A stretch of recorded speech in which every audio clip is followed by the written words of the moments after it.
hear that.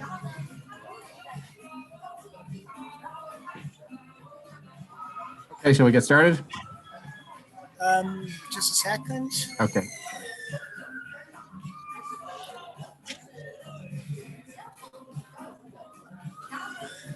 Like you're at a daycare center, Harman. Sorry? Sounds like you're in a daycare center. It sounds like children everywhere. I know. It's just because, I couldn't get a better internet, so I'm here in this cafe. But anyways, we're ready to go. Whenever the chair finds appropriate, I'm going to mute myself. Hey, well, great. So let me welcome everybody back to this fourth session of the book symposium on Ilan Ben-Susan's Indexicalism. Without further ado, let's just go ahead and get started. The first talk today will be by Graham Harman, Distinguished Professor of Philosophy in the Southern California Institute of Architecture, and is titled The Idea of Indexicalism. All right. First of all, I want to congratulate Ilan on generating this much collective excitement. As I saw somebody say on Twitter, now that's what I call a book launch. It's been a long time since I've seen this level of group excitement about a philosophical project. I think during the pandemic, we've all been driven into a kind of pathological solitude. And it's been wonderful to be reminded, even though I haven't been able to attend for work reasons this week, just receiving everyone's emails and papers every day has been a real boost, real shot in the arm. So my first hat today I'm wearing as series editor. I'm very proud to have Ilan's book in our series, and so I want to promote it without reserve. You've obviously all read it, but I will recommend to everyone else I meet outside this context to please read his book. And if you enjoy this book, you might also enjoy Ilan's book in my other series that I edit, Being Up for Grabs. And so far, Ilan and Tom Sparrow are the only two authors who have published in both of my series. So I look forward to manuscripts and proposals from all of you for these two series. All right, yet I'm wearing a second hat today. And the second hat is one of a colleague who is also criticized in Indexicalism, though somewhat mildly. And so I need to respond to some of those criticisms, which are completely in fair play and not very harsh. Ilan and I agree on a lot, as he notes himself in this book. We also disagree on some important things. First of all, I want to say the idea of bringing together the strengths of Whitehead and Levinas is a good one. And this is not something everybody does. It's not something you run across every day. Whitehead gives a cosmological dimension to philosophy that Levinas really doesn't, given his focus on human ethics. Levinas has a radical sense of exteriority that Ilan seems to find lacking in Whitehead at times, and I would agree with that as well. However, there's also the risk of combining the weaknesses of two thinkers when you bring them together, and I'll have a few things to say about that, the risks that Ilan's interpretation runs. But first, I want to say a brief word about Whitehead and his strange status in contemporary philosophy. Ilan's book, like many of you personally in your own work, are heavily committed to what's called bridging the analytic continental divide. And of course, this has its obvious upside with events like today's, where we have a lot of speakers who are very well versed in both traditions and can do productive things with that. Generally, however, I would say that unification projects tend to benefit the stronger party at the expense of the weaker party. And the stronger party is, for sure, analytic philosophy, which controls the departments and all the prestigious institutions in the Anglophone world and tends to marginalize continentally trained people as literary critics or as bad poets, as we sometimes hear. The downside, along with that, is that we often see an over-analyticization of traditional continental figures, so that Brandam's Hegel becomes the loudest Hegel and Dreyfus' Heidegger becomes the loudest Heidegger at the expense of other possible interpretations. But I want to point to a more important problem, which is that bridging the analytic continental divide won't help us integrate Whitehead, because Whitehead doesn't really fit under the descriptions of either an analytic or a continental philosopher. And that's why he has this strange, fascinating, but marginal status in both traditions. And as proof of this, you need look no further than Adrian Moore's wonderfully ecumenical big purple book on modern metaphysics for Cambridge, which covers everyone from Frege and Carnap through Derrida and Deleuze. And yet, where's Whitehead?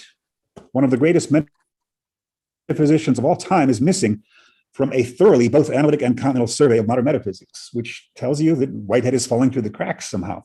And I'm glad that Harman did his part to counter that. I'll just say briefly, why is Whitehead neither analytic nor continental?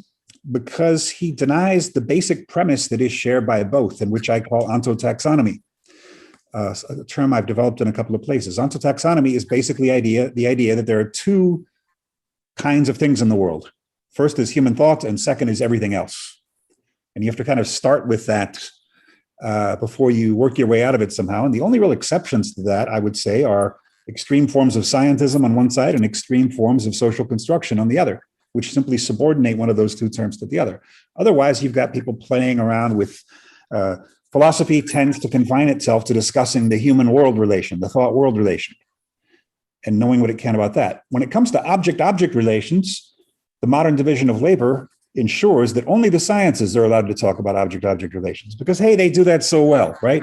How can a philosopher dare to critique what the sciences say when they talk about the interaction of an electron in a field or any other pair of non-human objects? And so philosophy has really been shut out of the business of talking about the interaction of objects when no human is on the scene.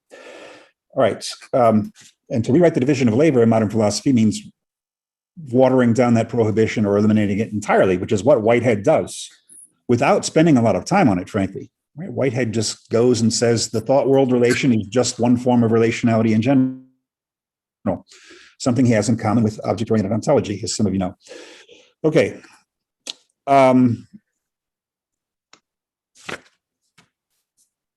Now, one of the obvious weaknesses of Whitehead, in my view, is the excessively relational approach he takes to metaphysics. And I think Harman actually sides with this to some extent. Harman actually sees Whitehead and Levinas as both relational. I'm going to push back against that claim a bit. Whitehead is relational in the sense that he says, when you're analyzing an actual entity, the most concrete way to analyze it is to analyze it into its prehensions, into its relations. Actual entities only last for a flash. They cannot endure. They cannot undergo adventures across space and time, as Whitehead humorously puts it. So that's where we are with Whitehead. As far as Levinas, it's not so clear to me that Levinas's focus on the otherness should be read as heavily relational a way as Harman does, because Levinas is not only the thinker of relation to the other, of exposure to the other, he's also the thinker, and this is often forgotten, of the surface, of enjoyment, of that which is self-contained. This is non-relational in the sense that Levinas opposes enjoyment explicitly to Heidegger's tool analysis, in which tools all link together and vanish into an equipmental whole. Levinas likes to insist on the fact that I'm smoking the pipe, I'm just enjoying the pipe. It's not for some future, for the sake of, for Dasein. It's a somehow self-contained end in itself. And so that's actually a non-relational side of Levinas. So that's probably my major objection to what Harman does with Levinas. There's another smaller point where Harman is simply quoting Levinas on this, but I disagree with Levinas. The infinity of the demand of the other, right? The fact that the other places limitless demands upon me. And what's opposed to totality, and Levinas is always infinity. Now, I want to push back against that too. There are a couple of different ways that you can oppose this quick recourse to infinity. One of them, of course, we get through the transfinite, through Cantor, and then Badiou, and to a lesser extent, Meillassoux follow this path, that there are many different sizes of infinity, and therefore you can't really equate all the different infinities. That's the more familiar one. I also want to point to the opposite way of doing it, which is Timothy Morton's way in hyperobjects, which is better known among literary critics than among philosophers. Whereas the Cantorian tradition in continental philosophy pushes back against infinity by saying there are many different sizes of the transfinite. Morton does it the opposite way by replacing the infinity with many different sizes of large finite numbers. And Morton's primary motive for doing this has to do with global warming. That the climate crisis is not infinite, right? People like to jump all the way to infinity and say human extinction. Humans are not going to become extinct. That's covering up the real problem, which is that 90% of humans may die, which is somehow we exaggerate the problem in order to not have to face up to the true gravity of it. People feel like they can deal with extinction, like they can deal with infinity, like this big nothingness, this nihilism that we face. It's much harder to deal with very, very large finite problems, which is, for example, the sea levels are going to continue to rise for centuries or millennia, even if we reverse global warming itself, according to the latest reports, because changes in sea level, it's a much slower process. And so we're dealing with very large time spans, not infinite ones. And somehow that's scarier when you face up to it. The other consequence of Morton's theory is that it allows him to make a very interesting critique of the Kantian sublime. When both forms of Kant's sublime, the mathematical and the dynamical, he talks about what's his term? My age is showing today. He doesn't say absolute. He says, what I'm getting at is that the overwhelming size or overwhelming power of a thing, it's not finite. The exact term is slipping out of my mind right now.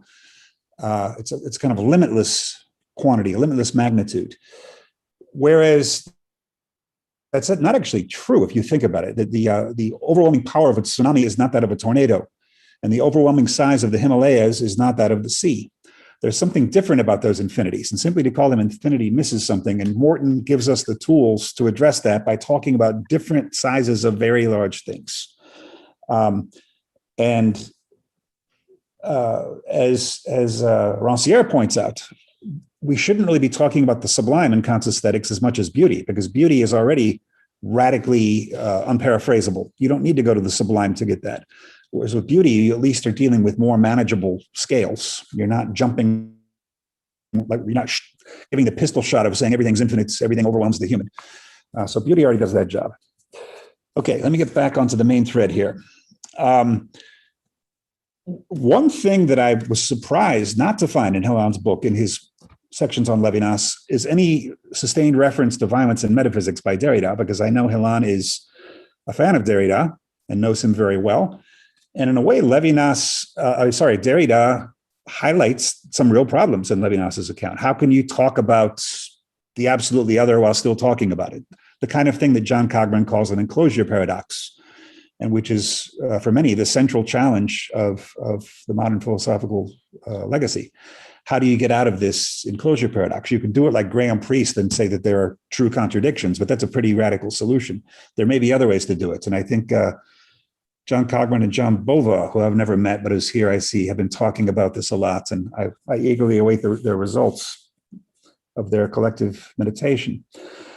So I wonder why Helland in a way does what Whitehead does and simply escapes the enclosure paradox at the start and says, of course, we're not stuck on the human level. Of course, we're on this cosmic level of animals and the inanimate. He doesn't spend a lot of time in Indexicalism facing up to this challenge that comes from more mainstream modern philosophers. Okay. Now, there are a couple of different critiques of object-oriented ontology in this book. And so, of course, I'm obliged to defend them. And one of them is earlier in the book. One of them is later in the book when he's talking about Meillassoux, and I'll just simplify them here for the sake of time. The first is that Helland finds fault with Triple O for, on the one hand, enabling the radical otherness of real objects, which can never be paraphrased, which can never be translated in any specific set of relations, so we're always other.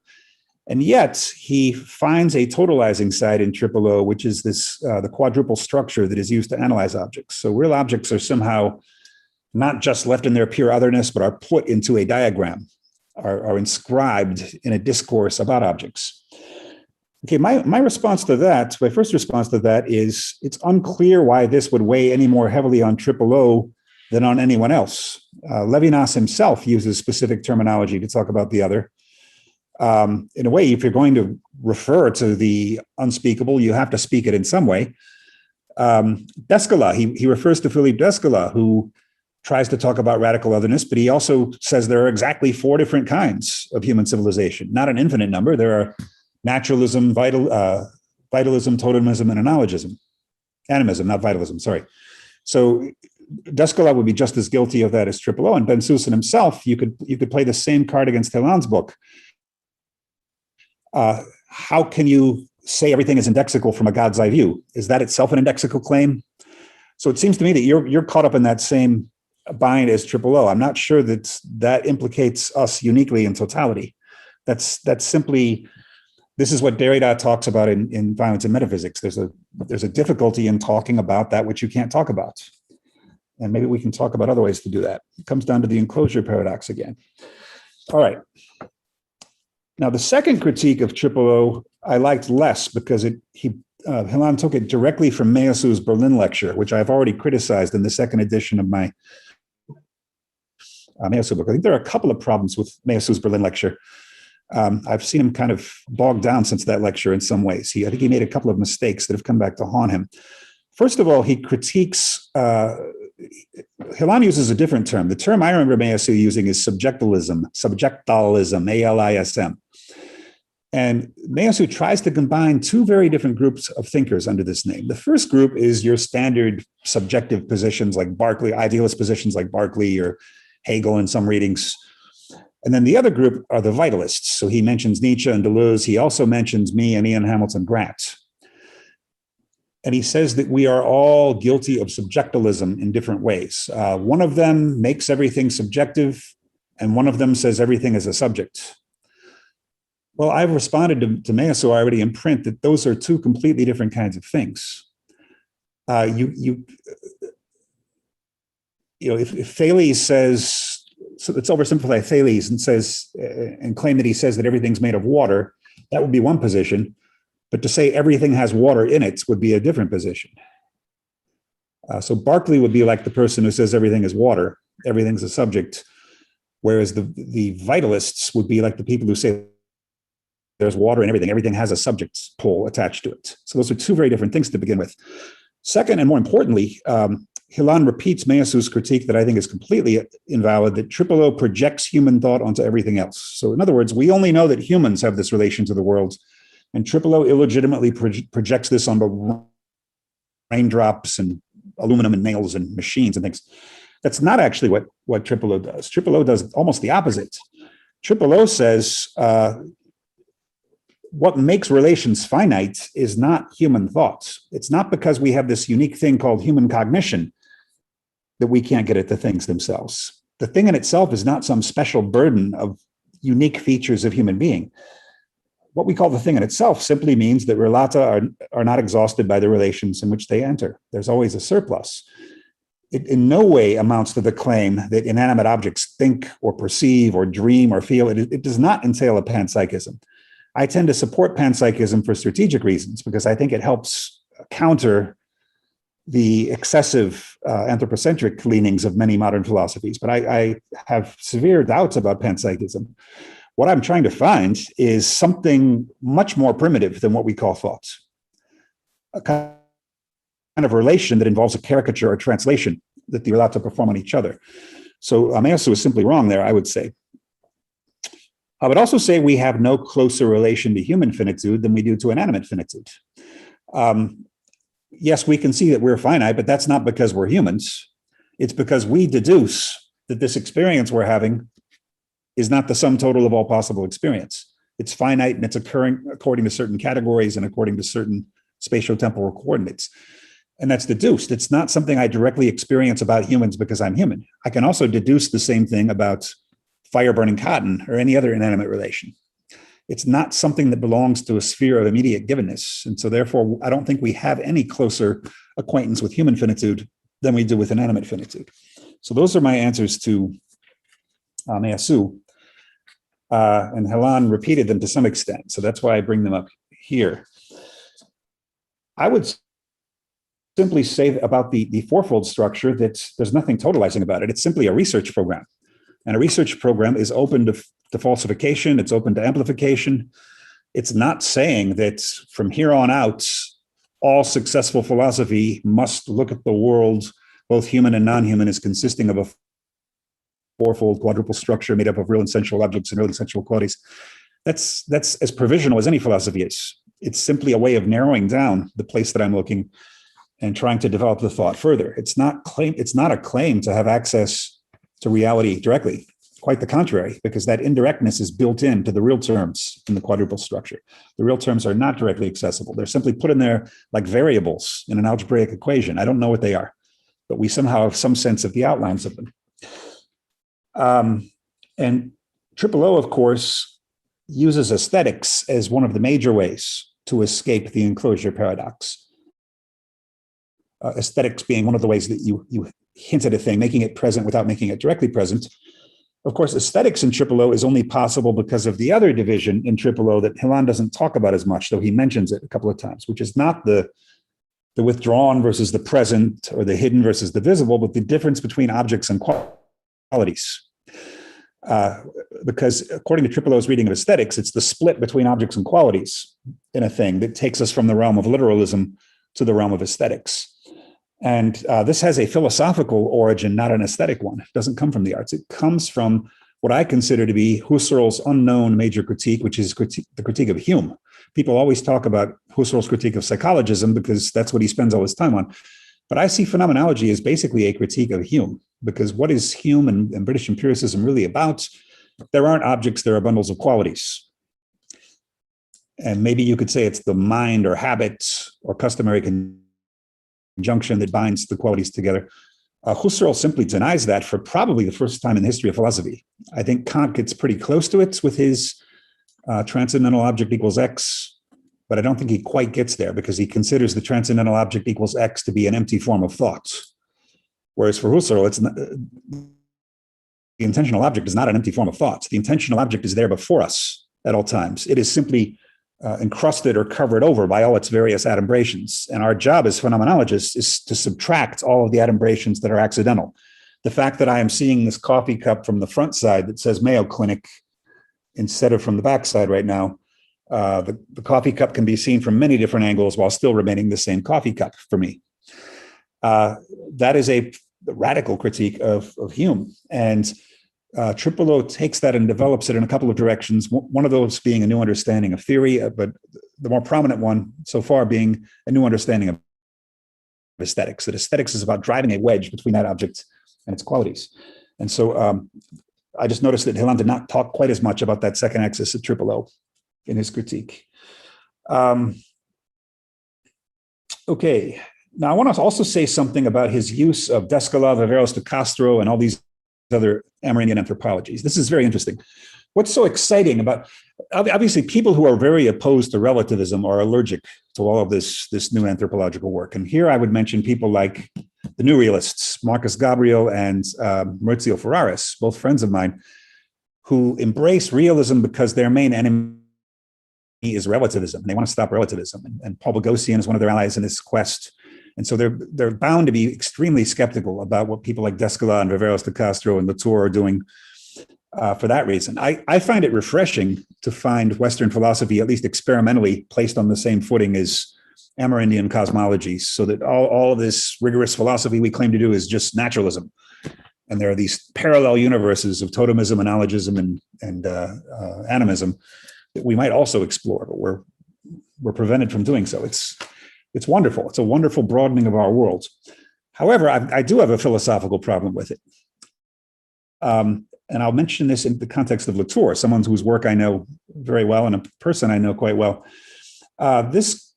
Latour's entry into this anthropological discourse comes out of his complaint that multiculturalism always goes along with a mononaturalism, right? That there's one world, but there are many different perspectives on it. And Latour is just as opposed to this as the others are. Now, what this means in practice is that they say that all of these naturalisms are equally real when you have a multinaturalism, that there is no world in itself. There's all of these cosmologies are equally, not just all the cosmologies are equally real, but it implies that all the worlds these different cosmologies describe are equally real. There is no worlds pre-existing its description or conceptualization by some group of humans, some tribe of humans, whether it's Western scientists or tribes somewhere in the Amazon.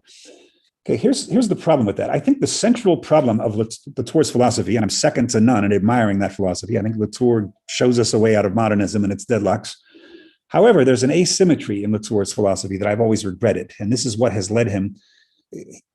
He's claiming to be even-handed between society and nature, That's not how scientists see it, right? Scientists have always seen Latour as a dangerous social constructionist, and they want nothing to do with him, whereas sociologists and anthropologists love Latour, which should tell you that he's not seen as being even-handed by the two groups. He's seen as supporting the social constructionist group.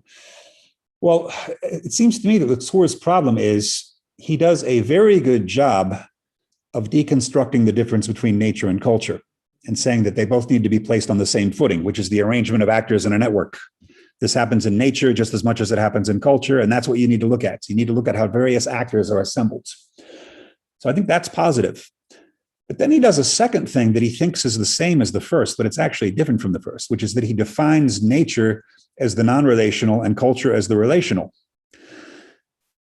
And he ends up saying that he ends up deconstructing the non-relational, but not deconstructing the relational, right? And so culture ends up winning out because Latour can't just talk about nature. He's always talking about how scientists talk about nature, which means he's talking about how scientists assemble all the black boxes to make a stronger theory than their rival. And Latour tends to include the history of a scientific discovery as an intimate part of that discovery, which is something most working scientists don't want to do, and for good reason.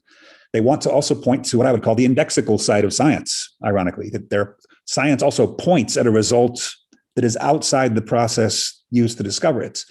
And you get only a very weak sense of that in Latour. So you get Latour at his most extreme moments saying things like, microbes didn't exist before Pasteur, or Ramses II could not have died of tuberculosis because tuberculosis had not been clinically identified in ancient Egypt.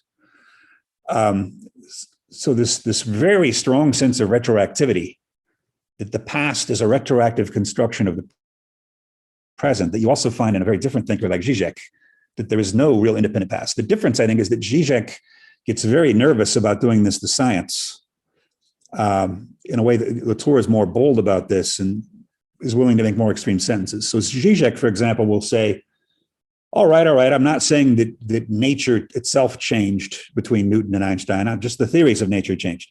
But that doesn't actually go with the rest of Zizek's philosophy. The rest of Zizek's philosophy entails that nature only exists as a retroactive projection of the fantasy called the theory that explains it. So nature in Newton's time should be one thing, and nature in Einstein's time should be another thing. But Zizek backs away from that. He doesn't want to say that, but I think because he knows what the consequences of that will be.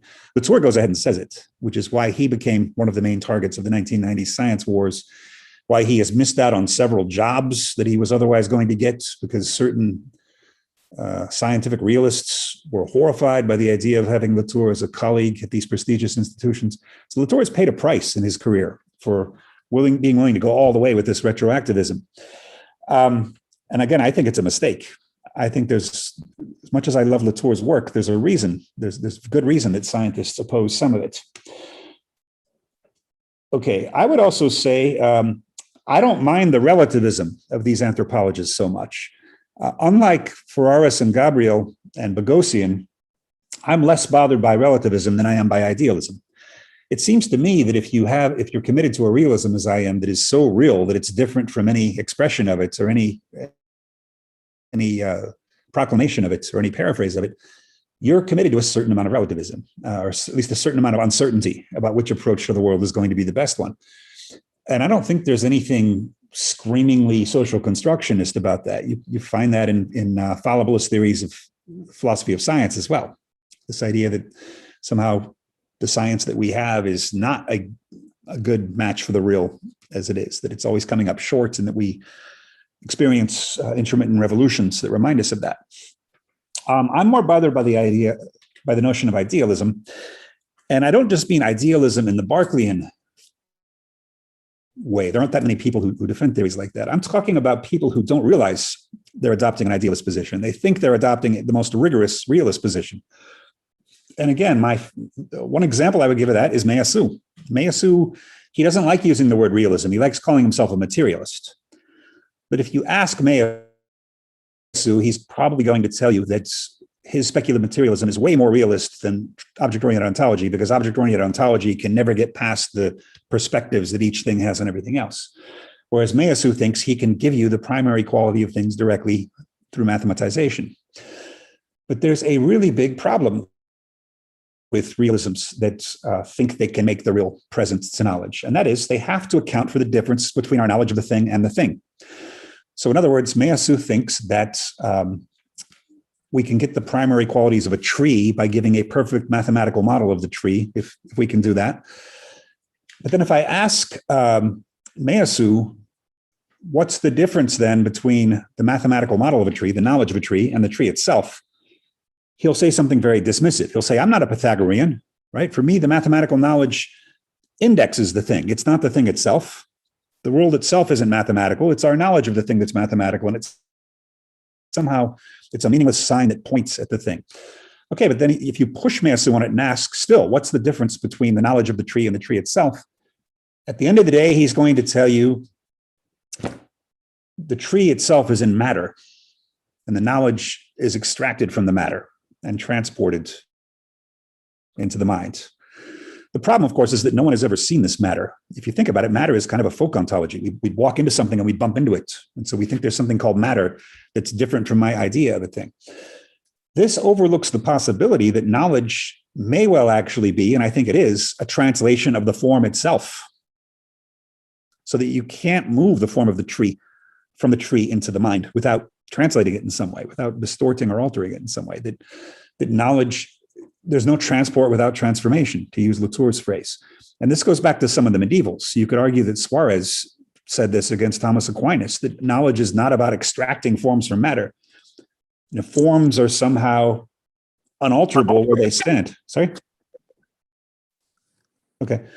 Forms are somehow unchangeable. When you move them, they're going to change.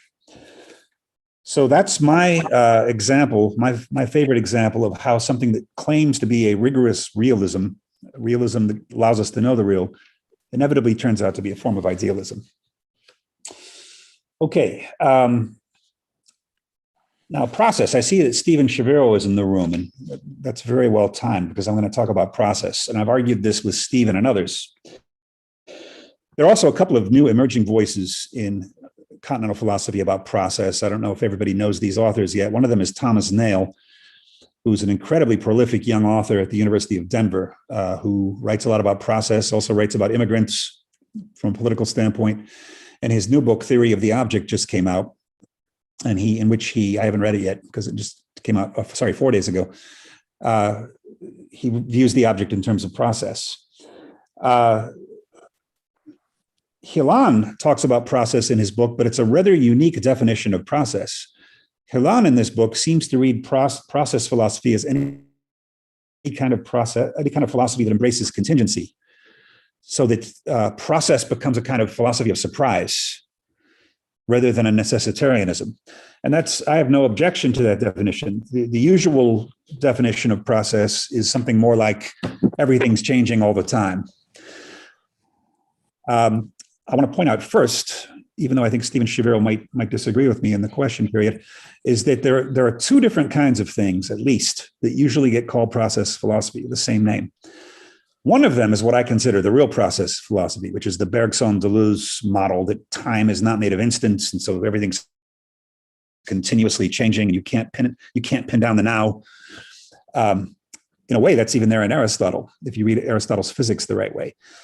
Then you've got the so-called process philosophy of Whitehead and Latour, which is very different because it's a philosophy of instants. It has more in common with the occasionalist tradition. In Whitehead, that's obvious because actual entities are also called actual occasions.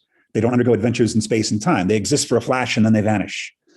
In Latour's case, it's because in Irreductions, he says a thing happens once in one time in one place only.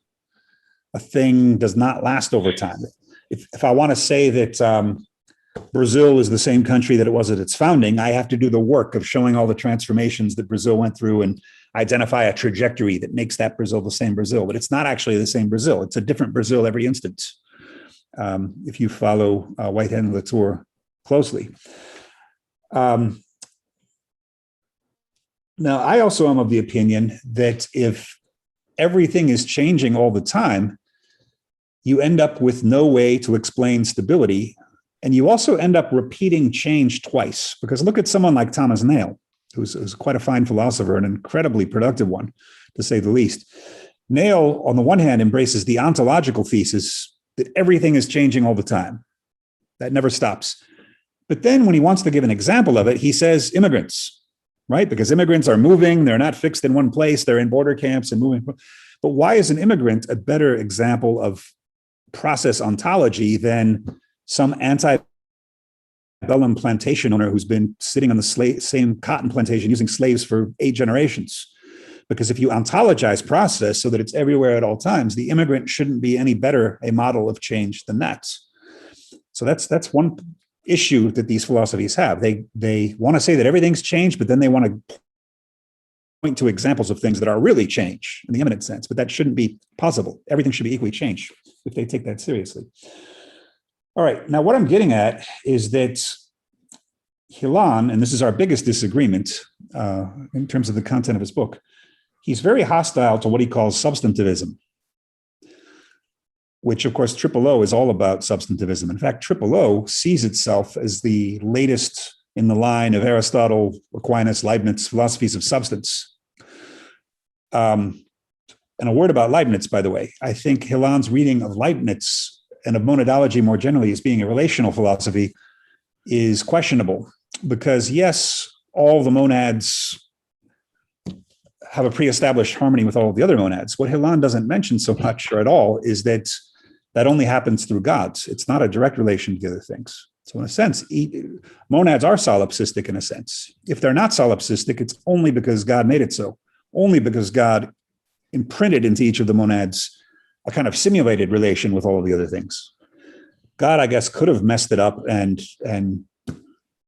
put false relations to the other things inside of monads, and then monads would be not having an accurate representation of each other's positions and actions. Of course, then we wouldn't be in the best of all possible worlds, right? But it's interesting to me that Harman really emphasizes the relational side of Leibniz, when in fact, Leibniz is one of the great philosophers of substance, in which everything is in its own interior. That's his version of Aristotle's substance. And what is it about substance that makes it substance? The fact that it is independent of its relations, it's independent of its position to some extent, and it's also independent to some extent of its own qualities. That's what makes substance so paradoxical. And since Harman's writing about paradox as well as about indexicalism, he might want to reconsider that maybe Aristotle is more of an ally. That what is the paradox of substance? Well, first of all, substance can have different qualities at different times, according to Aristotle. Right? Socrates can be happy at one time and sad at another, and he's still Socrates. Even in the current moment, it's debatable whether an object has its own qualities or doesn't have them. As you can see in the metaphysics, when Aristotle asks the question of whether or not a thing is identical to its own essence. And he has a hard time answering that question. Do the accidents of a thing also belong to the thing? Is the essence somehow different from the thing? These are major problems that he raises. I'm not sure that he answers them adequately. So substance is already a very paradoxical philosophy. It's not what it's often painted to be.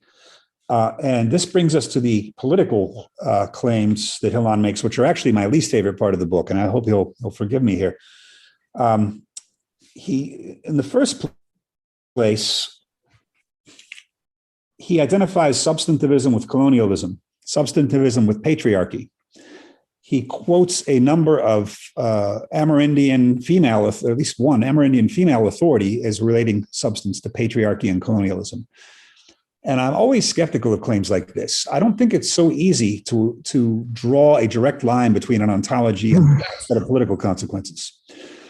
If you look at the great philosophers in history, they tend to be ambivalent in their political consequences. This is why you get left and right Kantians, left and right Hegelians, left and right Nietzscheans, left and right Heideggerians, because both sides of the political spectrum know that there's something necessary to respond to there, and they end up in different places politically from it, because there's something, in a way, going on that underlies any political decisions. This is perhaps my biggest objection to Badiou so far. For Badiou to stand the test of time, he's going to have to prove that his breakthroughs are of equal interest to the political right. That will be a symptom that Badiou is actually an enduring figure in the way as these others are. As of now, with a few exceptions, most of the Badiouians I know are revolutionary militants. right? They adopt his whole platform. There's a couple of exceptions to that, but most of the Badiouians I know also are inclined towards Maoism or inclined towards others, communism at least. The idea that the communist invariant is the only possible political event, which is also questionable to me. The idea that you could link the status of an event to a specific content rather than to something more formal.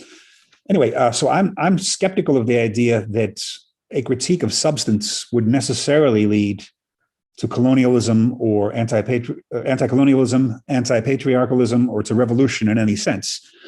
To give the example that I used from my time observing the Egyptian revolution up close, it seems to me that a relational interpretation of Egyptians would require them to support the Mubarak regime, right? Because they grew up in that regime. Mubarak was there for almost 40 years when the revolution started. Modern Egypt has been shaped by Mubarak at that point. So in a way, if you are a relational being, what right do you have to overthrow the current set of relations, the Mubarak government? In order to have some justification to oppose the current context, it seems to me there needs to be some surplus outside the context. You need to speak in the name of something that is not adequately accounted for in the current context. And of course, even Badiou does that with the relation between belonging and inclusion. There's something that's there that's not actually accounted for in the current context. So I think there needs to be something like a substance there in the sense of a surplus. Okay, now so that's one thing. One risk that Hillan's politics at the end of the book runs is that of a kind of moral blackmail, that if you support substantivism, then you're supporting patriarchy and colonialism.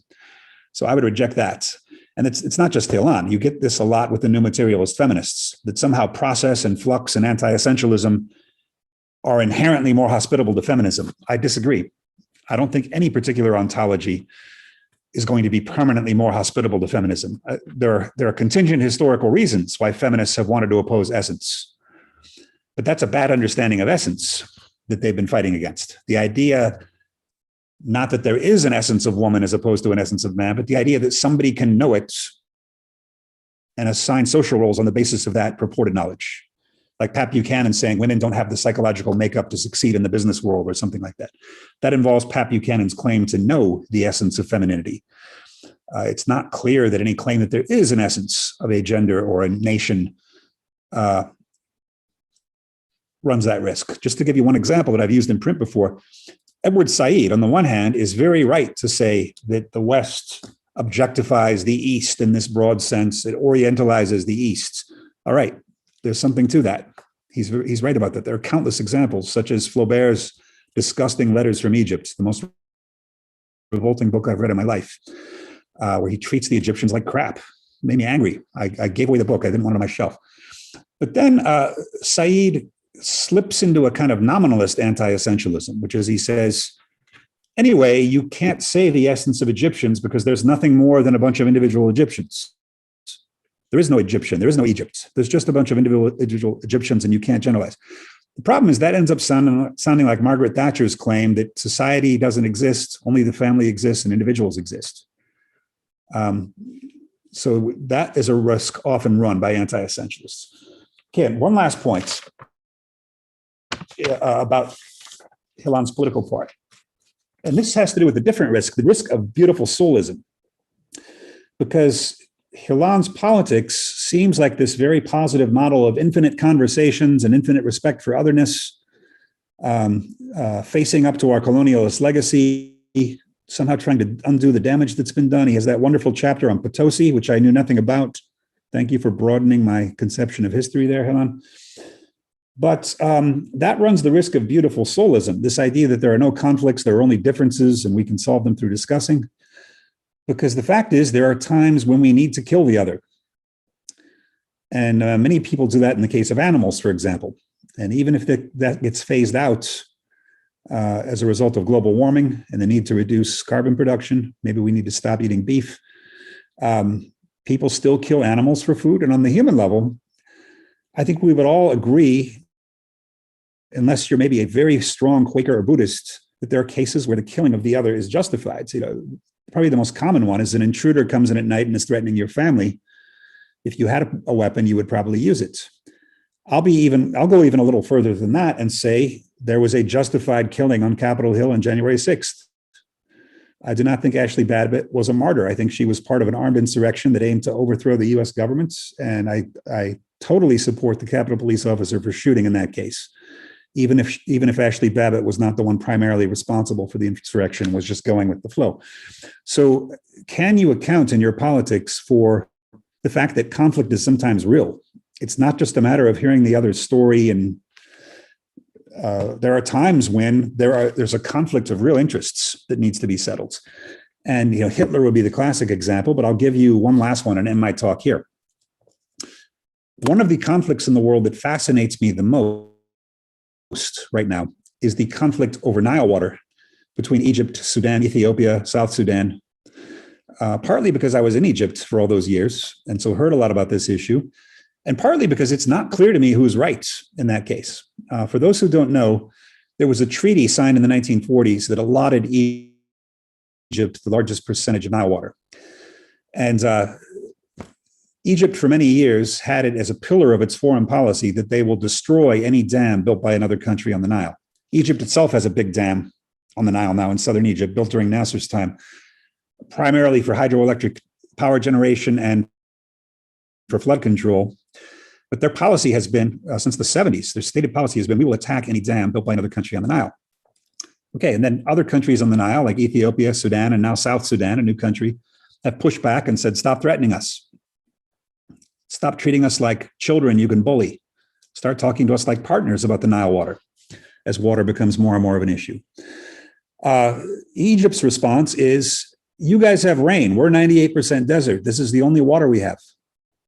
We deserve all this money. Well, the other countries will say, first of all, we signed this treaty under the force of British imperialism, so it's not valid. We were forced to sign this. We weren't truly independent then. Also, you guys are 98% desert, but you're very inefficient irrigators. You're wasting a lot of this Nile water, so try to improve your efficiency. Egyptians respond by saying, you guys aren't efficient either, so improve your efficiency. And then you've got, this keeps going back and forth, and there is a real chance of a war as this dam is completed on the Ethiopian branch of the Nile. And to add another wrench to the works, Israel has been helping and at least consulting with Ethiopia on this. So it adds the old Arab-Israeli conflict in, but that's not really the center of the conflict. The center of the conflict is you have all of these countries that want water and they all have a good claim to it.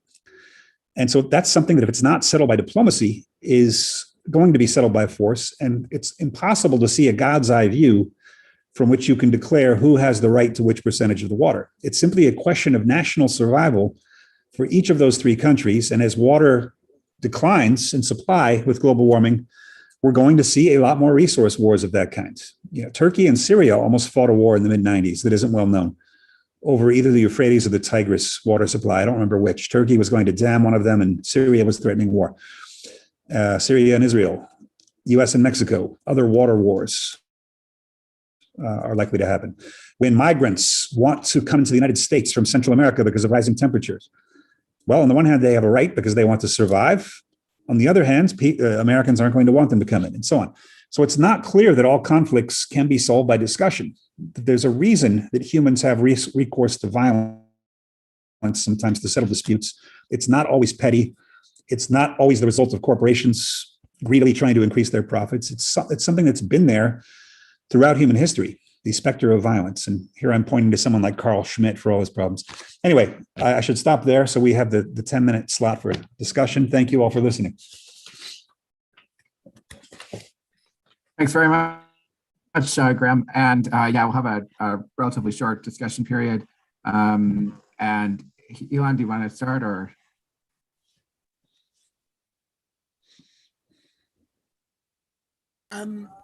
Well, there's a lot here. Thanks a lot, Graham.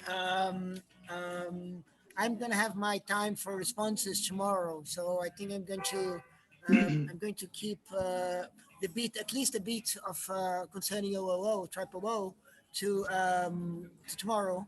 I think there's an interesting there are two interesting rebuters to my criticisms, and I think the conversation gets very interesting. I just want to say then something very quick, we don't have much time, about 2 points. maybe 3 points, very, very quickly. Yeah. I'll try to time myself so that don't speak more than 2 minutes.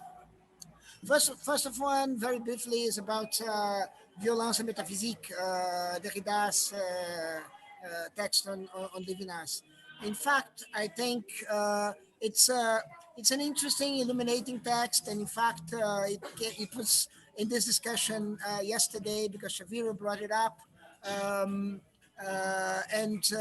But I think, in a sense, Derrida is makes important points about Levinas there, and there are interesting things. But ultimately, I don't think he is fair to Levinas. And one of the things I don't like about the text is that one of the things that put me a little bit apart from this text is that Levinas never mentioned this. As he mentions on the text by Derrida, including texts where Derrida talks about him, and I think this is a position that has changed in Derrida about Levinas afterwards. So I don't think even though it's an illuminating text, I think it's maybe not the best approach to the connection between Derrida and Levinas. That's why it's not in the book, but it is an interesting text. Now.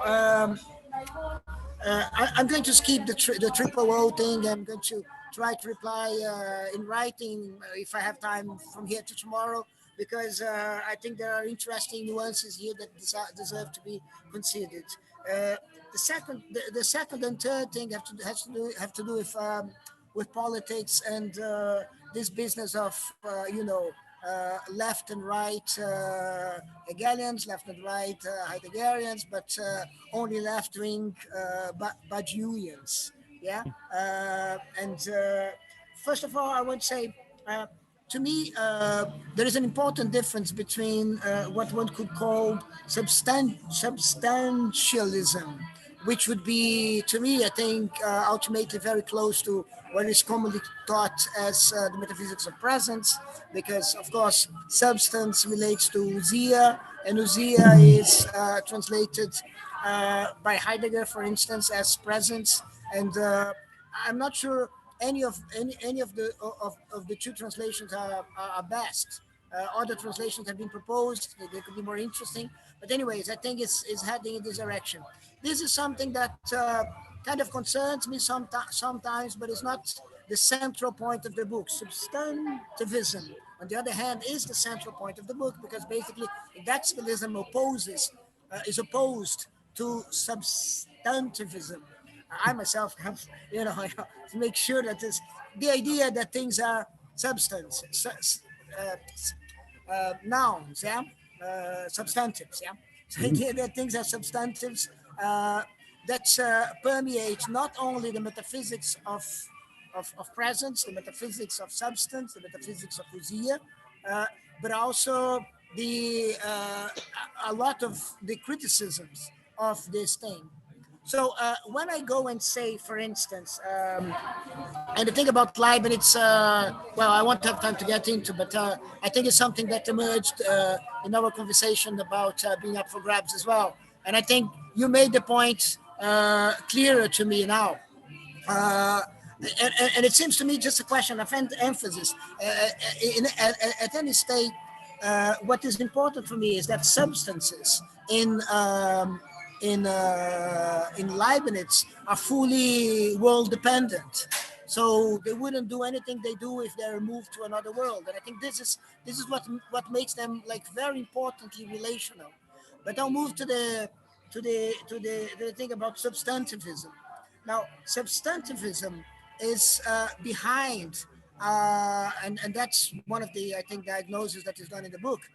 It's behind some of the things that the colonial enterprise ends up doing.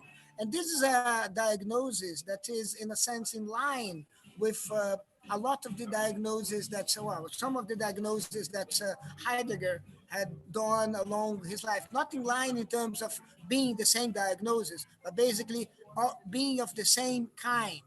Now, to be sure, to criticize, and that's, I mean, I'm not praising it. I don't think it's a great thing, but as a matter of fact, you can criticize colonialism as an expression of substantivism, both say from the right and from the left. That doesn't mean that I'm neutral about that, not at all. But it means that, you know, what I'm thinking of, what I'm trying to offer there is a diagnosis of what's going on in terms of a contrast between substantivism on the one hand and indexicalism or situated metaphysics on the other. So basically, it's as if like on the one side you have just the obliteration of the other. On the other side you have the other being present. So in a sense, you know, I think this is a diagnosis that can be used, I suppose, in different ways.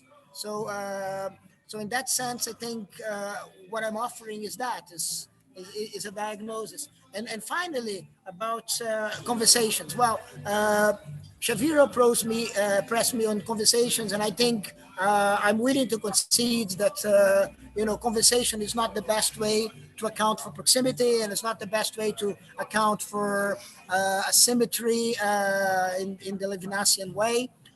However, and I think I'm going to say more about this tomorrow. However, when I talk about hospitality, for instance, in the third chapter, and then I try to explore this a little bit in the coda, I'm not saying that hospitality doesn't involve or doesn't require hostility.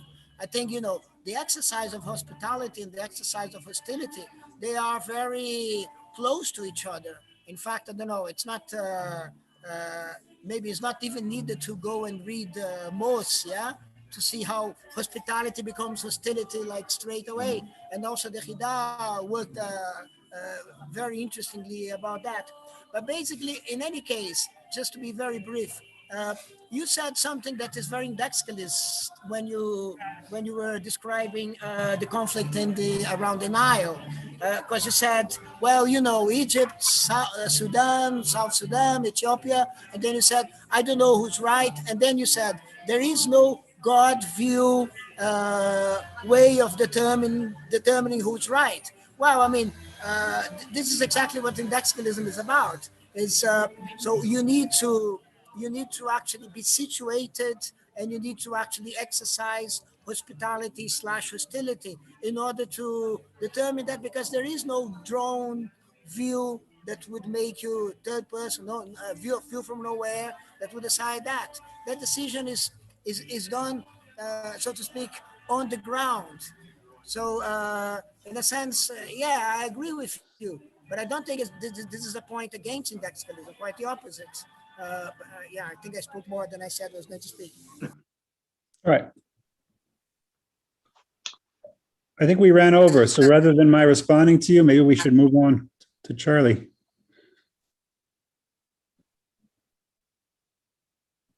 Okay. No one else has any other questions?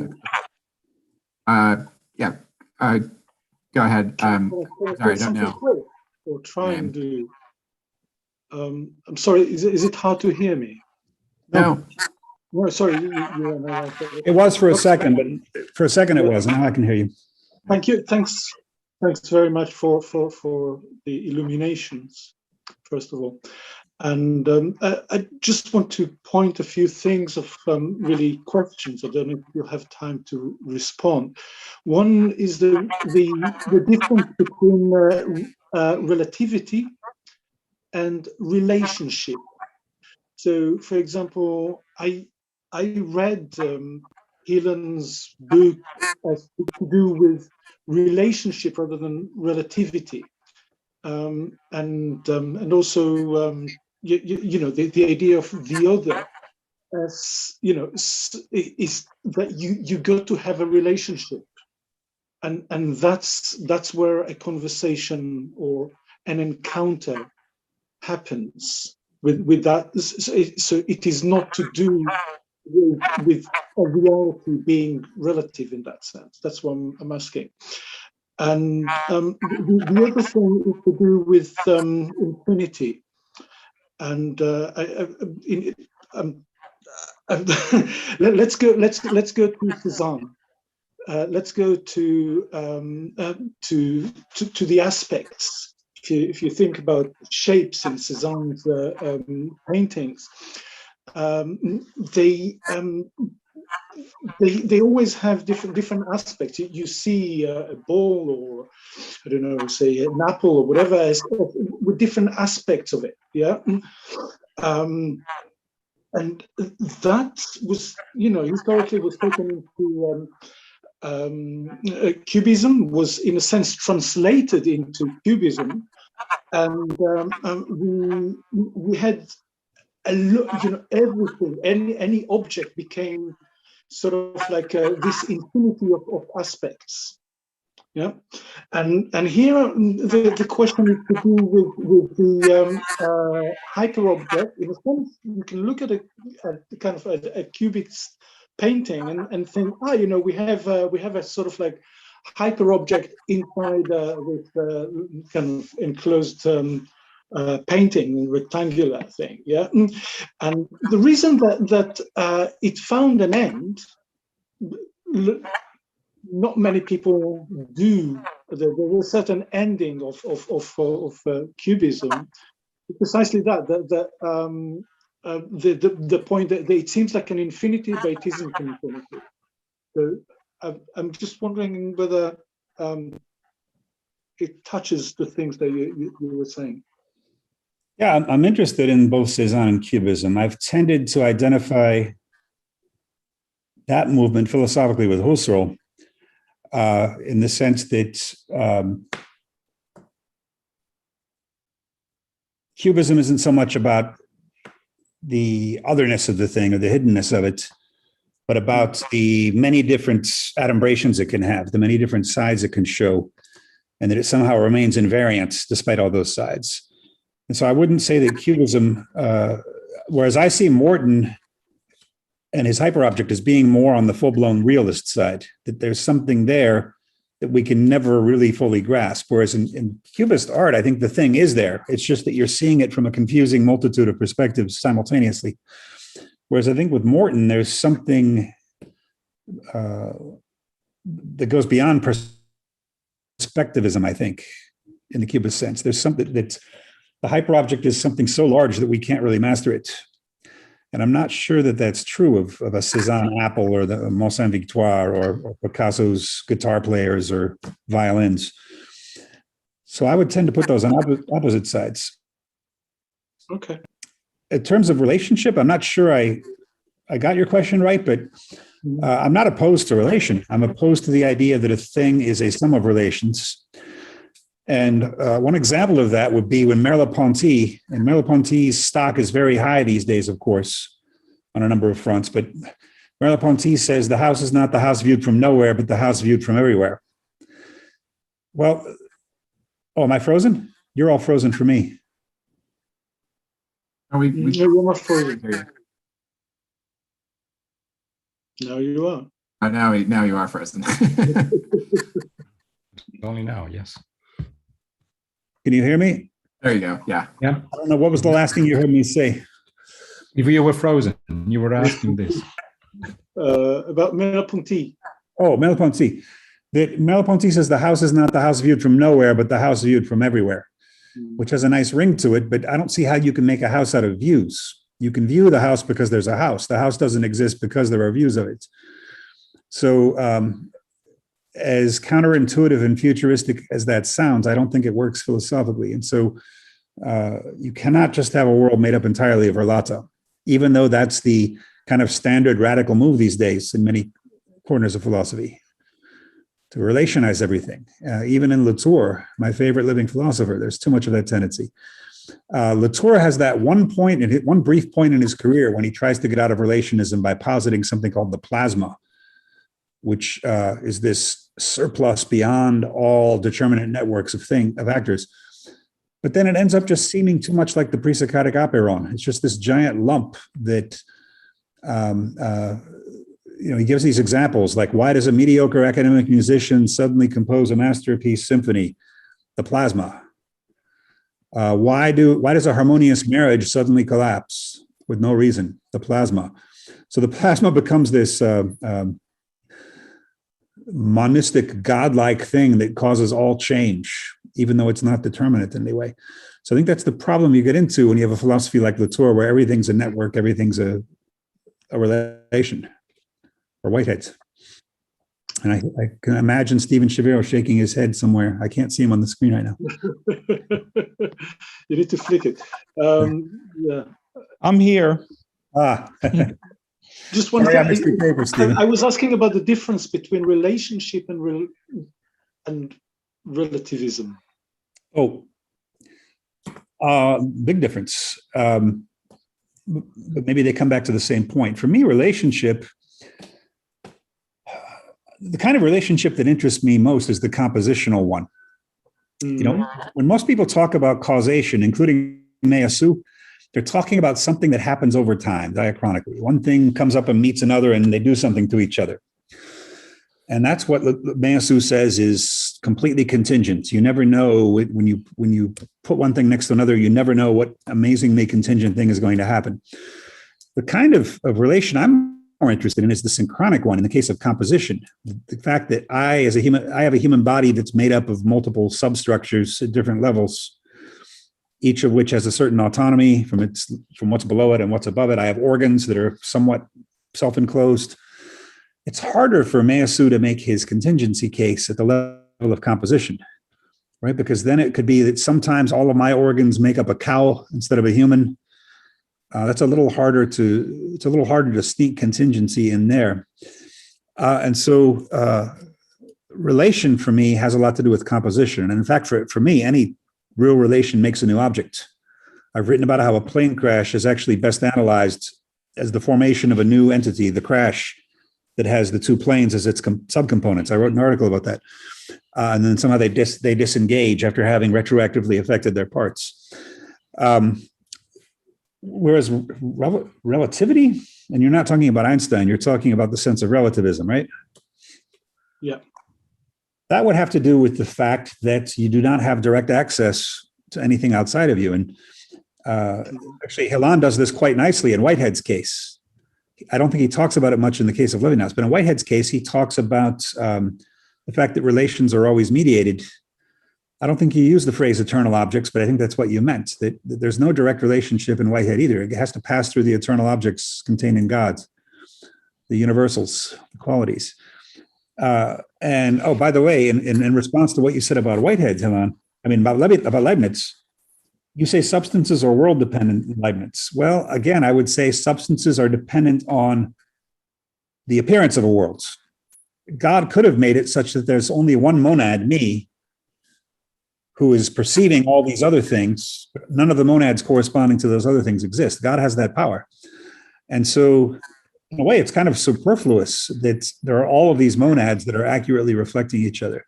There could just be one monad or just 10 that are hallucinating these simulated worlds on their interior. That would be just as good an account of the world as Leibniz's actual account is.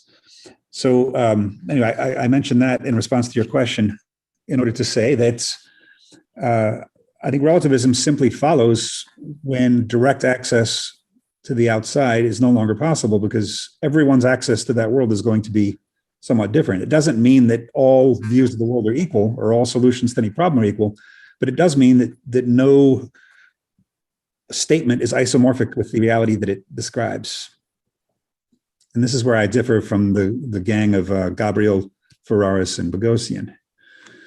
For me, realism is not about legislating truth and saying that Western science is better than Amerindian analogist cosmologies. I'm not interested in doing that. I'm open to the possibility that there are some radically different ways of looking at reality. And in some ways, we get a taste of this just from foreign travel and seeing how radically different things seem in certain countries. I love that. I learned so much from what somebody sent me on Twitter once, which was a Japanese travel guide for the United States. And there was a hilarious section called Popular Polite Fictions in the US. And I learned more about being an American from that than from anything. There were three. One was, you are interesting. That was one of the popular polite fictions that you find in America. You are interesting. The next one was, we're all equals, which I hadn't really thought of as a fiction, but in a way it is. And finally, we're having fun. The great one. Americans like to say we're having fun, even when we're not. We believe it so much that we don't even realize we're not having fun. So that's a classic case of cultural difference, pointing to a relativity of experience. So the Japanese are just facing some cold, hard truths better than we Americans are on that front. So anyway. Good. And with that, in the interest of time, and my apologies to John, but maybe if you could save your remark for tomorrow, I think we should go ahead with the next talk, which is Charlie Johns from the University of Lincoln, Unilateral and Bilateral Accounts of Exteriority, the Great Outdoors, or Exteriority as Produced. Right, I'm supposed to play it, so hopefully it works. All right. Oh, you're Charlie Johns. I was just answering you and I didn't realize it. I'm sorry. We never met in person. I'm not. You're not? Sorry. Hold on, I'm just playing a recording from Charlie. Oh, I see. Charlie, Okay. Charlie is also not well, so he. Oh, that's right. I'm sorry. Recorded his Okay. presentation, and I asked her to actually play it because I cannot play because I'm in a very noisy environment. So. Okay. Yeah. My apologies for the confusion. I was going to apologize if I were actually answering Charlie and didn't realize, because I corresponded with Charlie but never met him or know what he looks like. So Not yet. Right. I'm going to be reading my contribution to Hilland's Indexicalism Symposium. The preliminary title was Unilateral and Bilateral Accounts of Externality, the Great Outdoors, or Exteriority is Produced. I've not been feeling very well, so, as some of you might know. So I've just put here, for various health reasons, I've had to put a sudden halt on what would have been a much longer and more extensive study of Ben Susan's work in relation to my own redefinition of externality, proposed in my forthcoming book, Object-Oriented Dialectics, Hegel, Heidegger, and Harman. Alternatively, I will be focusing on Ben Susan's introduction, pages 1 to 13, in the Edinburgh University Press Complete version 2021. And we'll be picking out some passages to look over and analyse through a contemporary Hegelian lens. This will be entitled Part 2. However, in Part 1, I will briefly share with you what appears in my aforementioned upcoming book as two paradoxical accounts of exteriority. Number 1.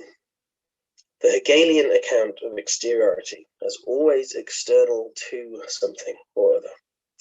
Whether this is the capacity of thought to reinscribe externality back into itself, into internality, as thought identity, which is what Maciel accuses correlationism of doing, or whether this is the view that every externality is a process which internality, or essence, must necessarily undergo as a dialectical ontological process of reality itself, or becoming reality basically, that has to take into account the interior and exterior as different mechanisms, but not difference in kind and degree, and the process of sublation occurs, as people know, self-negativity. Something is complicit with an outside, and that content is brought to bear on the original thing that is complicit in the outside, and therefore a kind of development occurs. In Hegel, it is commonly known that essence, or the idea, capital I, is a somewhat genetic logical principle which starts as an internalization of sorts. Hegel used to say it can be intuited but never seen. Similar to Kant in many ways when he talks about space and time. Anyway, it's a somewhat genetic logical principle which starts as an internalization of sorts and subsequently finds its own identity or higher order identity, as Hegel sometimes would say, through its relation with an outside, which the idea itself sublates as part of its own identity. We've said this now. In this sense, exteriority is subordinated or sublated into part of absolute Geist's internal and necessary engine. And then furthermore, in this sense, we could even suggest that object-oriented thinker Timothy Morton is a closet Hegelian when he says that there is no outside, just the entire universe of entities constantly interacting, and you are one of them. And I'd say that Harman would agree with that as well, with his work. I mean, there's just this kind of claustrophobic immanence of objects, whether they're relating to each other through their real and central counterpoints, parts, or whether we can use the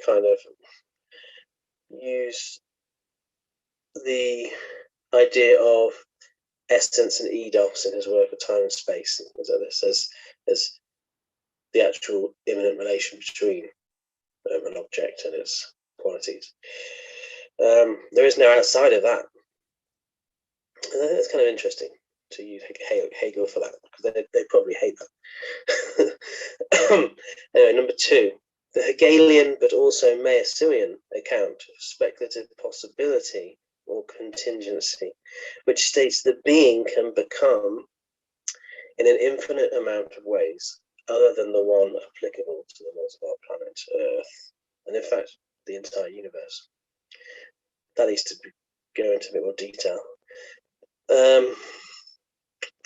So believing in these two, they're not necessarily paradoxical. One is an absolute object, as I would call it, Earth or universe, which is the ground for its own possibility and hence self-determined in that sense, totality. This self-determinate idea is Hegelian, as the dynamic self-comprehending, self-realizing.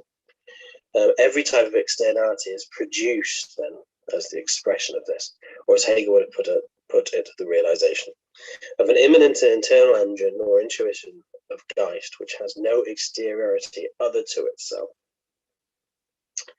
So bear in mind, it may have an exteriority, at least one, which is productive to be called an exteriority, but it's not an exteriority other to itself in a unilateral sense. It's not completely other, it's dialectically connected. So this is different. Hillard's radical, indexicalist approach. However, point 2 suggests that there is the intellectual intuition. So point 2 was this idea of an account of speculative possibility outside of these immanent laws. Point 2 suggests that there is the intellectual intuition that there could be objects, laws, conditions outside of our own conditions of possibility, Earth or universe, completely unknowable and completely incompatible with our modes of knowing. Through expounding both definitions, we can intuitively say that I am both in agreement and disagreement with Hillard's work on indexicality and exteriority. I disagree that there is a unilateral exteriority which somehow imprints itself into our perception, experience, or metaphysical understanding of being. All perceptions and experiences belong to the dialectical ideational structure of Earth and are self-fulfilling, self-determined, and self-oriented, necessarily so. Attempting to extend phenomena, physical laws, or any abstract external entity or force outside of the domain of such phenomena and laws of our own is an anthropocentric, even earth-centric move from which we could equate to the pre-critical leanings of philosophy. This is a footnote here that's important to say. And because it's not as philosophically profound or whatever as what I'm really trying to say. For example, could I really say with complete conviction that entities on other planets show themselves in complete reciprocity to my own conditions of perception, even though such entities do not abide by my earthly conditions or laws? Would I, in fact, even be able to sustain contact with such entities without a giant telescope or a spacesuit? So, in a sense, here I'm equating the Kantian notion that one can't step outside those conditions of possibility, and using the unity of our perception in the subject as something that belongs to all objects, not all objects, this is a tricky point, possibly belongs to an object. For example, I think a subject, as well as in a larger sense, a planet, does condition its own possibility. This gets trickier when we go into how gravity is determined by mass and things like this through the object's qualities. For example, and what if there's a certain type of gravity there, then there's certain conditions for things to flourish within that. So it's kind of its own correlation, this object here, this absolute object that I'm interested in.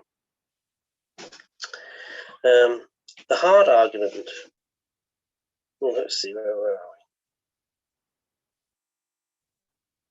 we? Okay, one way that I wish to achieve explicating the autonomy of an object, such as Earth, grounding the conditions of its own possibility, absolutely, which I argue is seen in Hegel's absolute idealism and what I call Heidegger's Earth philosophy, is to suggest that such absolute objects lie side by side without touching each other, like Harman's occasionalist take on objects, whilst only appearing to share a common space centrally through sensual translation of the real object. Looking through out of my window, I can see a church steeple and the sun. They are joined together centrally. I can see them in a central frame of reference. I can see them because they're bridged through me as a real object.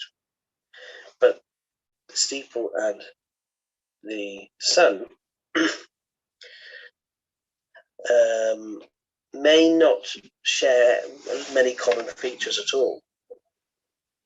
This is a bad metaphor for me because what I want to do is I want to have a complete radical evidence of the Earth, and all objects inside are relational.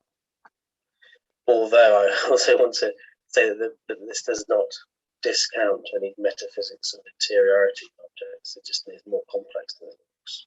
Yeah, I don't want to reduce objects to a flat ontology of relations, and this is why Hegel's so lovely in this way, because he doesn't, when he talks about ideas, they're not reduced to material constituents, arbitrary constituents, they're not reduced to passing empirical qualities. So that's important for me to say. So even though Harman might achieve this complete separation of objects within Earth, I would be more inclined to see, planets within the solar system as objects that cannot relate because of this idea of conditions of possibility. This isn't as balmy as it might sound. Like if something was to interfere externally with Earth from, let's say, this shed space from the sun, this rays of heat or whatever, but suddenly this meteorite. Of course, there's an external contingency there, an external effect. But what I mean to say is, when that meteorite, for example, comes to the ground, comes to Earth, it's translated on the grounds of how Earth structures itself. It becomes an asteroid. Yeah, it becomes an asteroid, a phenomena of an asteroid and a phenomena of effects, amongst other things. tautologically tied down to the way Earth perceives itself in that way as an object. Just as, if you were to faintly drill near the frontal lobe, that relation is steel onto flesh and bone, from a mere external kind of point of view. Whereas in the subject and the object of the subject, of the human object, that might change the person's ability to speak and communicate for the rest of their life. So, the drill is translated, and that translation is radically different, reconcilable for sure, but radically different. I think it deals with it on its own grounds of possibilities, I would say. I hope that kind of makes sense. So now this does remind me of Hilland's indexical project, because there is this outsideness. If the absolute object has its own grounds of possibility, then what can we really say of this outside? But on the other hand, the outside is translated through the object. Yeah, if whether it's always being translated just by being in a shared space, maybe it's inevitable that it has to, or in the analogy I use of if something affects the Earth from outside of it, this is translated to the Earth. So there isn't this completely mystical, unknown, indexical exteriority that is never translated. So that's kind of interesting. But I think we both want to acknowledge, and I think Harman wants to acknowledge, that we can't simply extrapolate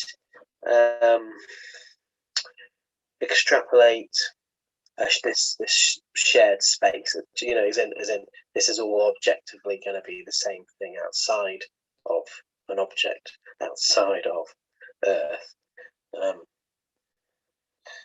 outside of what would it be for? Outside of substantives, there is going to be this other strange externality. So that's interesting. It combines the three of us. Right. Sorry about that technical issue. We're on exteriority of reality. Number 3, indexicalism or unity. And this brings us to the huge chasm between Ben Susan and Maciel's work.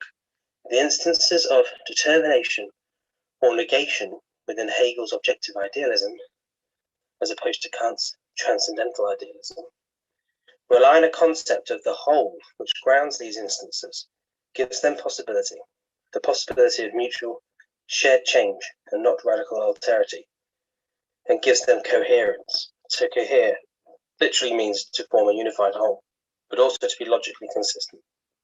I would argue, similar to Harman's Husserlian critique of empiricism, that one cannot point indexically as an indexical to a thing at all without there first being a kind of intentional,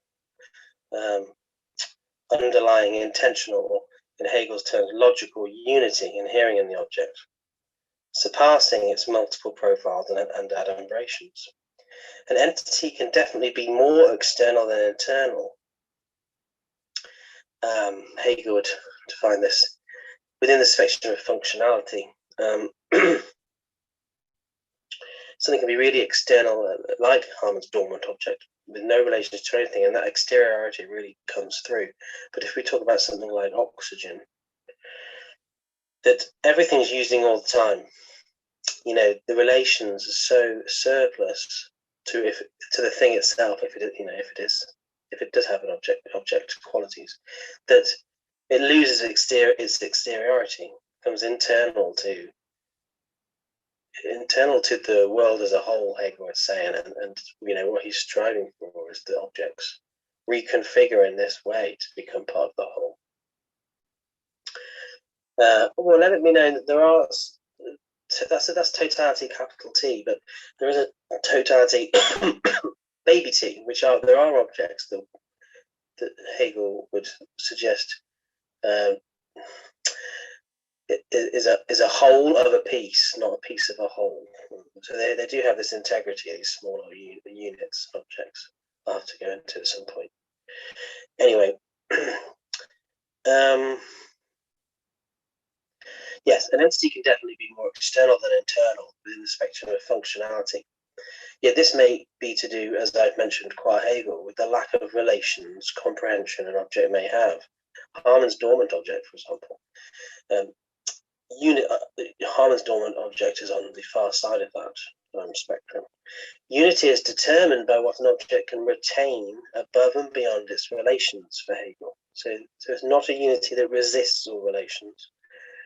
It is more commonly a way of involving, just like Hegel might say that the in itself is the inclusion of all relations as absolute, instead of the in itself being outside of all relationality. Unity is determined by what an object can retain above and beyond its relations. And this still allows diamonds 200 kilometers below the surface of the Earth, or feces, to be objects, just ones that either have no future of retaining all relations, dormant objects, thoroughly exterior objects, or fail to retain themselves under relationality. That's the many quasi-objects of chemistry, for example. Whether we wish to associate impetus qua final cause, Aristotle, conatus, Spinoza, or equipmentality, Heidegger, what is open to critical consideration, or simply refining, is the notion that function cannot be reduced exclusively to external instances. There needs to be something internal and above those parts which rises above mere external functionality, as a retainable object, for example, but also exhibits a natural propensity to reconfigure itself into other telenomic structures, the argument for a holism of equipmentality, or the idea.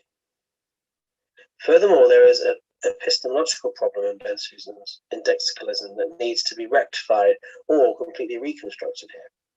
Whether it is to be found in the explicit unity of Descartes' cogitio ergo sum, or Kant's unity of apperception, we are told that the capacity to assimilate and schematize plurality and otherness rests upon either a transcendental unity, Kant, a rational unity, or indeed an existential unity in Heidegger. Here's a Heidegger passage. This certainty that I myself am in what I will die. Oh, this certainty that I myself am in that I will die. Oh, that's okay, I see. This certainty that I myself am and that I will die is the basic certainty of Dasein itself. It is a genuine statement of Dasein, while cogito sum is only the semblance of such a statement. If such pointed formulations mean anything at all, then the appropriate statement pertaining to Dasein and its being would have to be a sum moribundus. I am in dying. Moribundus, not as someone gravely ill or wounded by myself, but insofar as I am moribundus. The moribundus first gives the sum its sense. So it's just an interesting Heideggerian take there on the unity of existential unity of the self in dying, in owning one's death. In this sense, we do not rely on at least an unconscious predilection of unity. Oh, in this sense, do we not rely on at least an unconscious predilection of unity when we give out demonstratives or indexicals, just as Zizek and Sabrilia rely solely on this unconscious predilection when espousing their neo-Lacanian subject? And is it not the nouns or substantives that condition, and again are at least unconsciously implicit, in any sort of pointing in proximity to some ostensible unity or other? Perhaps controversially, we could also add Harman's notion of unity or unit in the object to these critiques of non-substances. And I still believe an epistemology of units, similar but complexifying Aristotle's project, could be mobilized in Harman's philosophy. And The footnote here's to Micah, too, as a colleague, a friend of mine. He's working on situating units in relation to Harman's quadruple object, and he talks about analogical relations,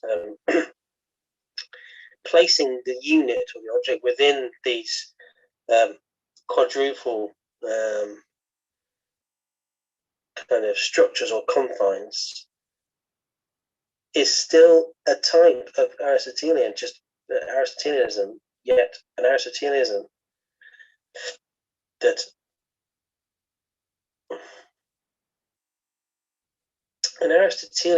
that's not defined by a kind of like one level of nature or objective reality inhering in objects, but the other way around, perhaps. Objects constituting reality, and of course being sensitive to central counterpoints, as opposed to simply the process of natural objects. Right. I just wanted to quickly recite the kind of subchapter exteriority and reality, number 5, negation as externalization. It starts off with a quote from Hillel: "A transcendent exterior is not a negation." When Ben Susan states that a transcendent exterior is not a negation, I assume that he is saying that his transcendent exterior is just there, indifferent and thoroughly other. Almost a Platonic externality, if we could even say such a thing. For Hegelians, the transcendent exterior is undeniably a negation. Objective, absolute, self-relating negativity is what reality does. It's how it becomes. As Ray Brasília describes succinctly. This is Ray now.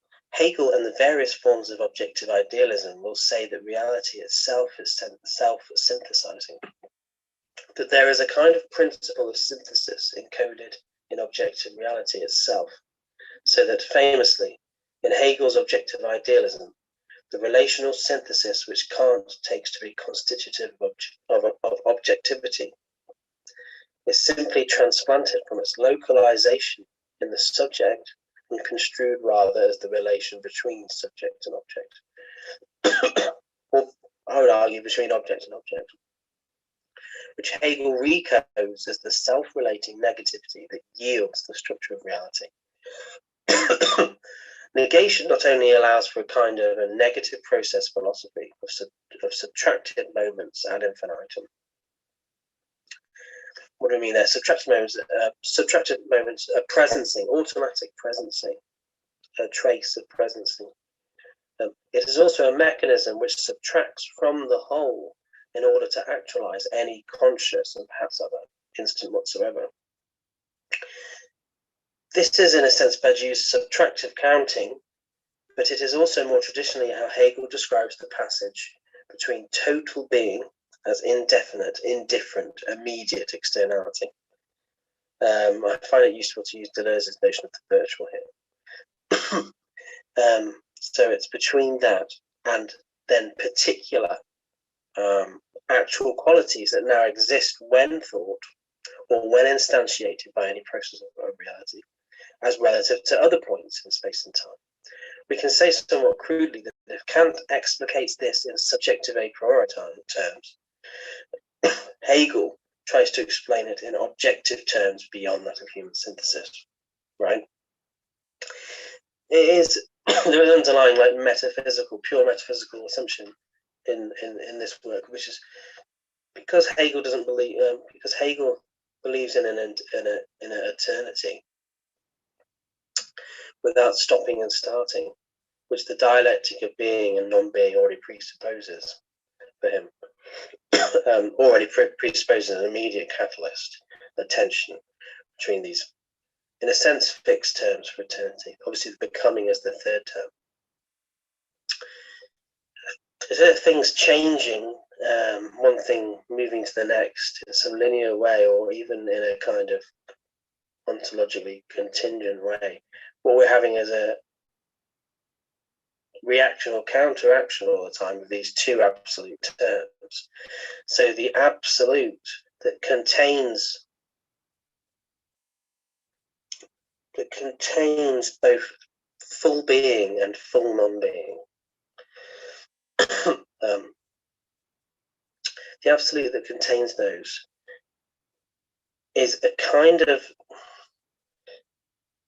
indeterminate, in that it can't go anywhere, right? The thing that can go somewhere is the process of realizing these two absolute things, but the process itself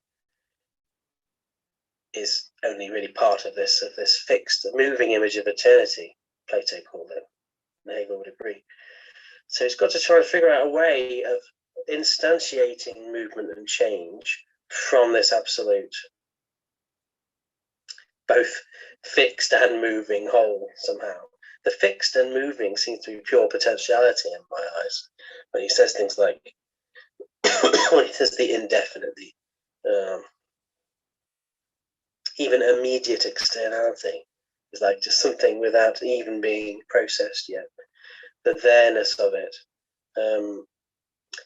So one has to get their head around that, and then how the subject, but also how becoming has to instantiate this change by subtracting from the whole, by picking something out. That's how consciousness to an extent works, through this now, that object, picking out, subtracting. Right.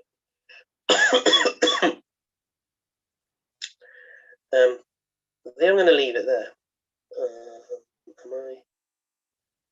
Yes. Thanks so much for having me speak. Sorry I can't be live in a couple of days. I've had about 6 lemon sips and I'm going to go straight to bed. Wishing everyone the best. Have a great day on the day, and I'm sure I'll speak to most of you soon. Bye.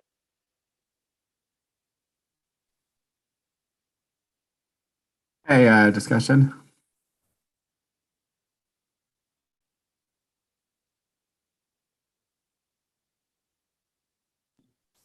I actually had difficulty hearing it. Maybe just my connection.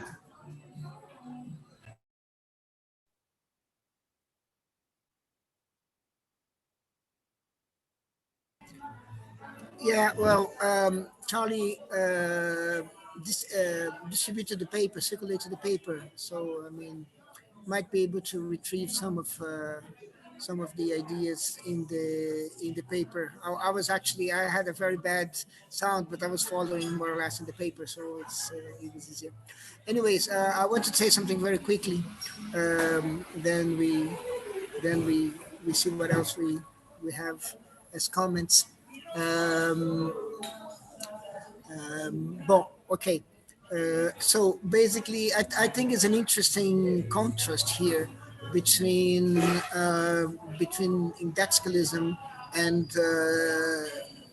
John's project that he now calls object-oriented dialectics, especially to do with exteriority. And we had like a round of discussions, and I hope we'll have more.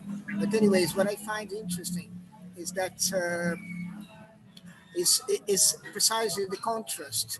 So, for instance, when he at some point in the text says that for him, basically, there is a negation means that there is something that contrasts directly with what there is before. And that's why exteriority comes in the form of, or very close to form of negation. And then he quotes me saying something like, well, I'm not sure I'll find in the text. He says, transcendental exterior is not a negation. And then he says, that he thinks that I mean that a transcendental exterior is just there, indifferent and thoroughly other. And then he is defining this transcendental exterior. I think sound is very bad now. It's okay. It's better now. Sorry. He connects this transcendental exterior with negation. This transcendental exterior with negation.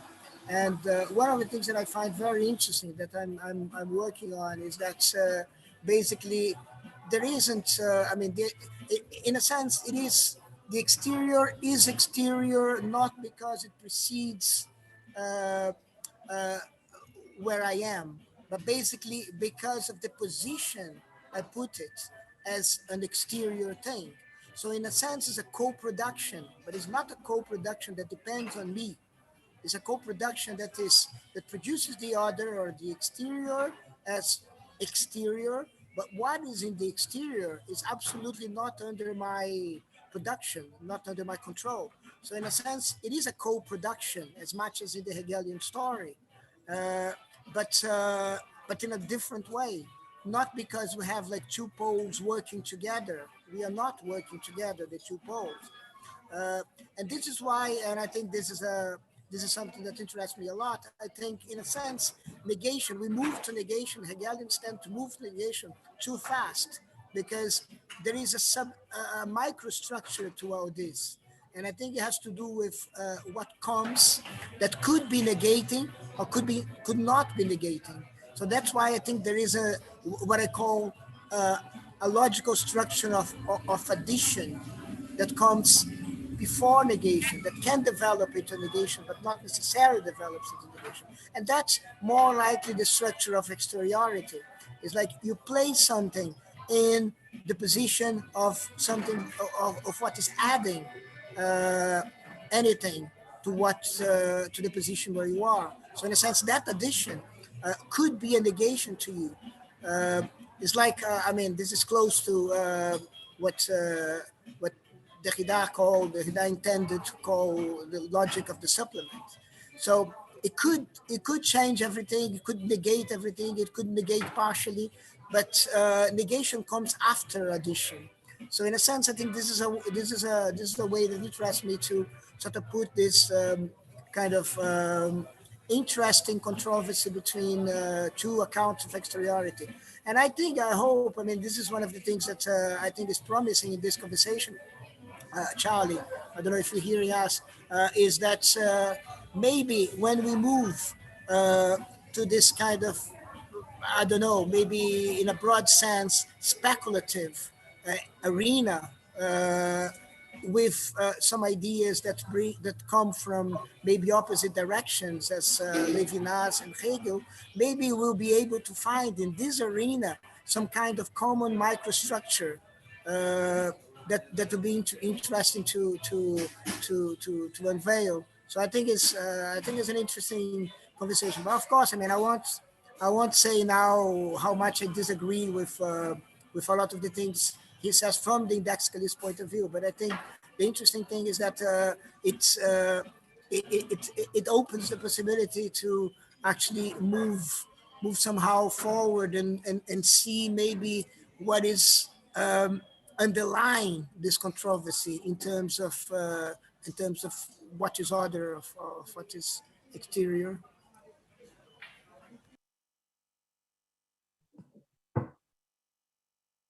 Other comments, questions?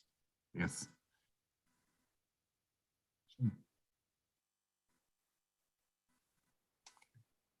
Okay, with that, I guess we can move on to the paper by John Cogburn from Louisiana State University, Being Here Now, Notes Towards an Indexicalist Epistemology, and that is going to be read, I believe, by Yanina. Yeah.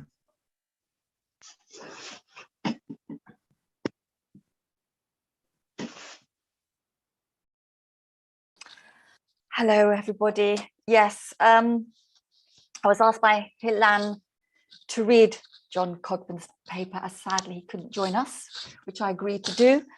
And I emailed John to ask if I could read it against the backdrop of, or rather, maybe I should say, under the watchful eye of the mountain Cerro Rico, which appears at the end of Hilan's book. And he sent me a message saying, Cerro Rico, am I too loud? Actually, hang on. The mountain that eats men and shits silver is perfect for the presentation. I think the minimum estimation of mining, I think the minimum estimation of mining deaths in Cerro Rico reaches into the hundreds of thousands, and higher estimates are in the millions. What a weird and depressing species we are. So, could I please have a, I'm going to screen share. Okay.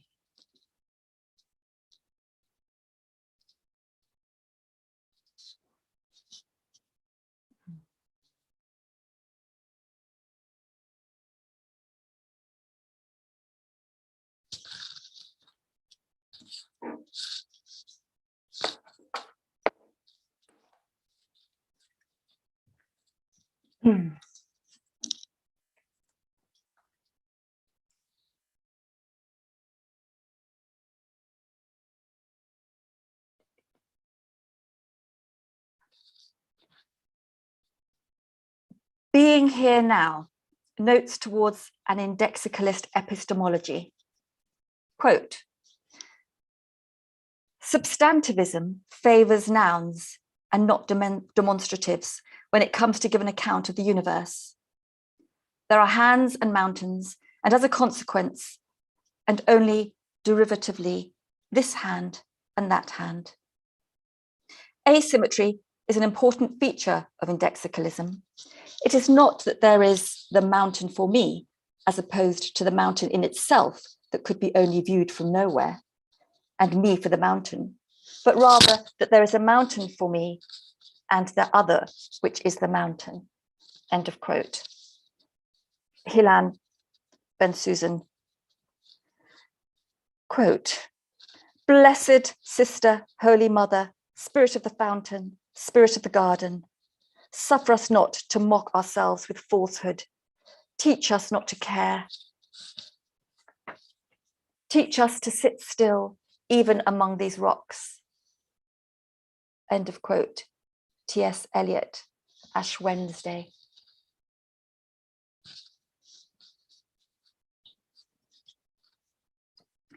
No character in Buddhism is more redoubtable than the mountain.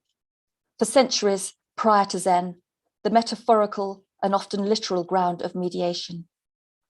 And at least since Dogen's writings, the mountain has served as figure, not just as something we might contemplate on the mat or paint with negative space, but also as a character in the stories, aphorisms, and koans, which we associate most strongly with Zen. Consider. 1. Like Dogen himself, one must go to the mountain to attain realization. But one can go to the mountain here, in this valley, so long as one understands the moon's reflection inside a drop of water. 2. Before and after Zen, but not during, the mountain is a mountain. 3.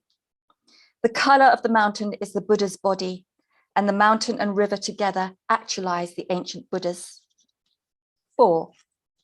The mountain, with its innumerable characteristics, and which within itself hides innumerable mountains, must not be viewed from the scale of human thought. To get to know a Zen monk is to begin to suspect in one's bones that to understand any of these claims would be a wonderful thing, perhaps sufficient for moksha, enlightenment, or realization, whatever we want to call that desirable state to which contemplators tend. While, as far as I know, no major figure in the history of Western philosophy has explicitly denied that the color of the mountain is the Buddha's body, at least since Kant, we are all taught that the beginning of philosophical sophistication, and perhaps liberation as well, is the recognition that mountain cannot but be viewed from the scale of human thought.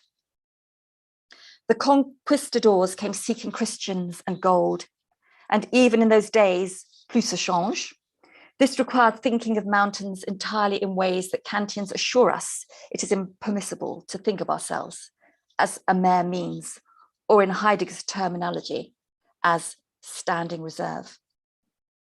According to Heidegger, for the epistemological conquistador, all there is the mountain, is that which makes possible its practical exploitation.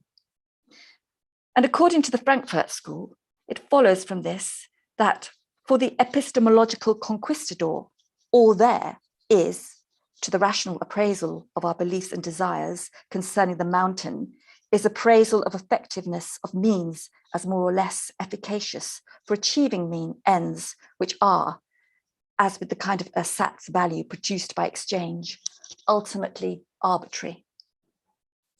Heideggerians and students of the Frankfurt School cannot but see scientific naturalism as the conjunction of two myths.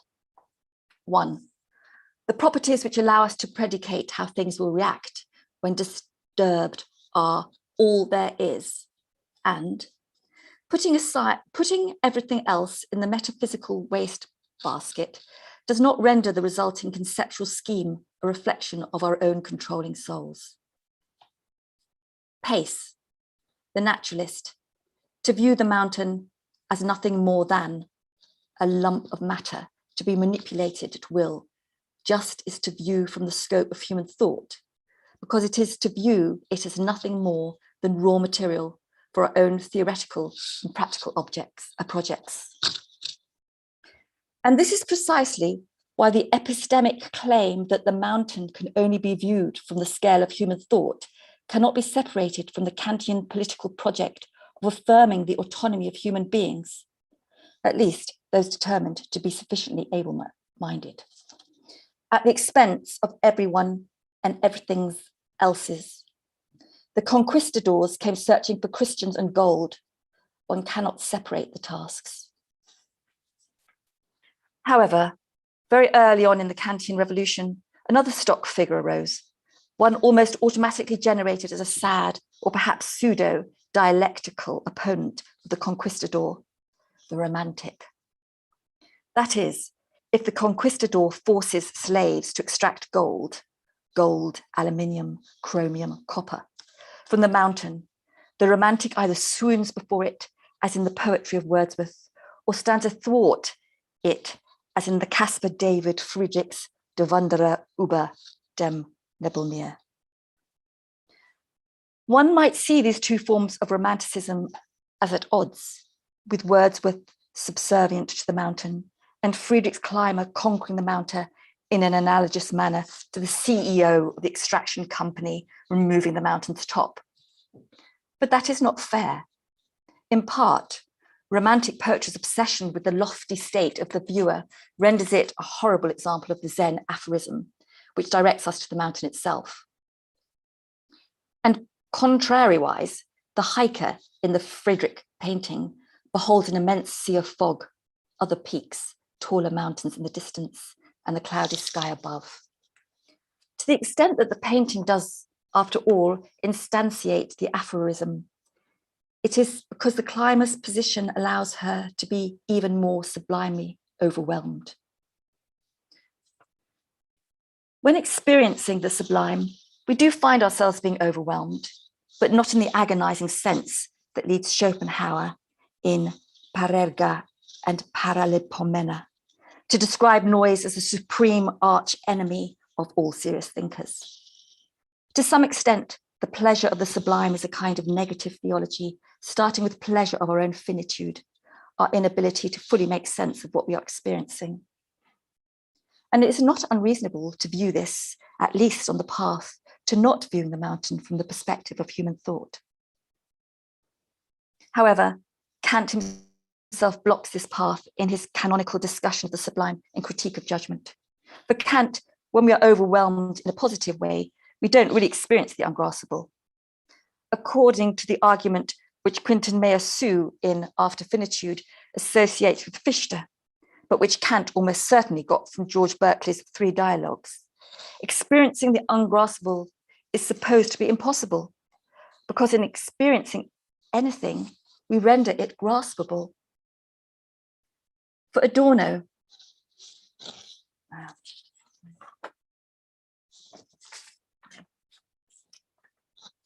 our initial experience of the sublime is really then nothing more than the experience of our own limitations, which Kant weirdly takes to always be a source of pain.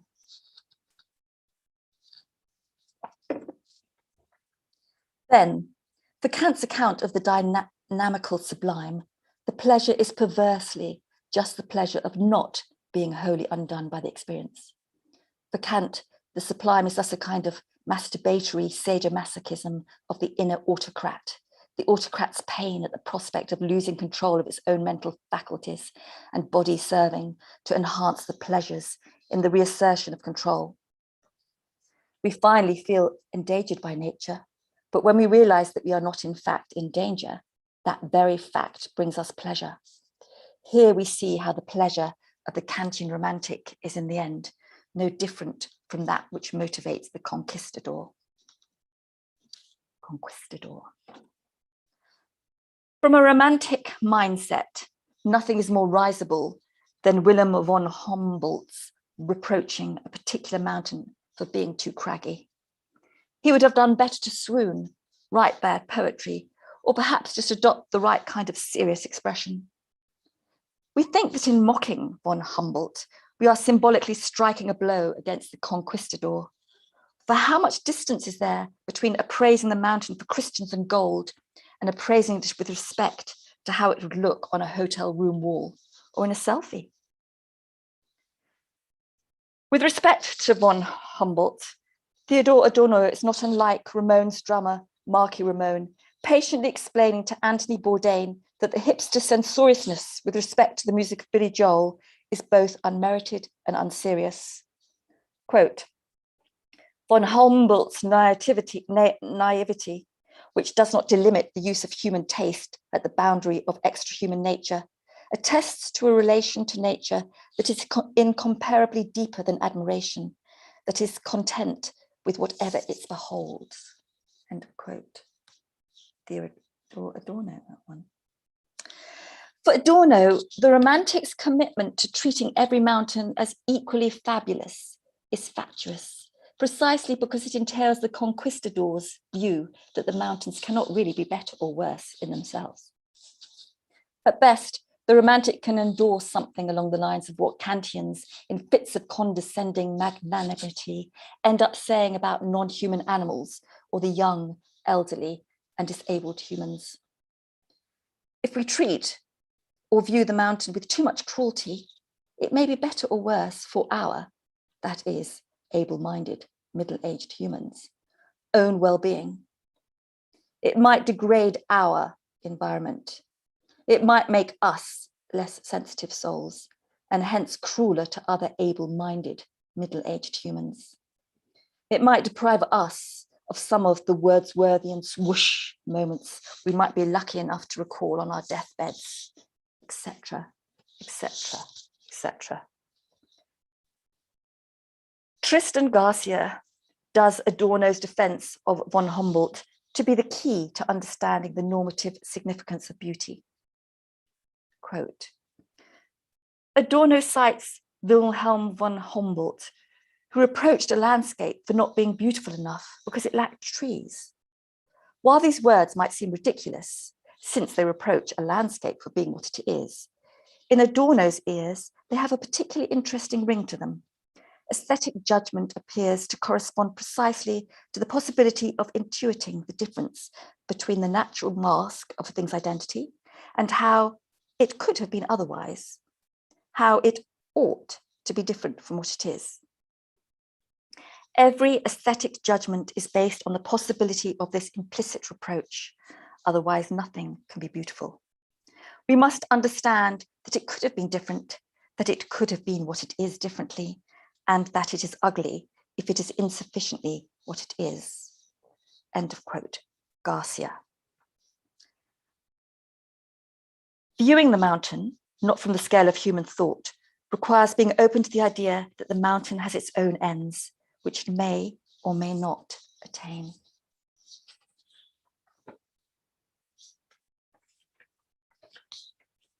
Of course, von Humboldt might have gotten these ends wrong, but for Adorno and Garcia, von Humboldt's critic, who is also Graham Harman's critic, is in fact the shallow one, since the critic poses as a lover of the mountain, but denies the possibility of the mountain having ends. And if the mountain has no ends in itself, then we can't help but to appraise it entirely in terms of our own. But then, as with the Wordsworthian, we do not love the mountain, but in fact only ever love ourselves. If von Humboldt went wrong, it was because of his lack of solicitude, combined with the abundance of confidence with which he announced the mountain's defects. Openness to the idea that the mountain has ends should not motivate arrogance, but one's ability to discern these ends. Epistemic humility is the realization that one might be mistaken about the degree of confidence one has that one's beliefs are true. Perhaps transforming the mountain through terrace farming is one way the mountain can attain its vocation. What about some cabins? I don't know 100%. Let's be very careful, and at the very least, not terraform the mountain in a way that makes it vastly more susceptible to landslide. Good enough so far? But the Fichteian worry broached above raises the spectre of semantic humility, which is far more difficult. The beliefs about which we can be more or less confident are expressed in language, the predicates of which express concepts. Of necessity, these are concepts that can be thought by humans and expressed in human language. And so when we try to articulate even what the mountain might be calling on us to do, we must express that call in our own language. When the mountain issues forth an Alfonso Linguist style imperative to us, must it speak our language? If one couples epistemic humility with semantic pride, one could take this to be the case. But semantic pride here is yet another instance of viewing the mountain from the scale of human thought. This, I would suggest, is the deepest point that one might view von Humboldt's critics as making. There is always the possibility that when one hears the call of another, one is hearing the voices in one's own head.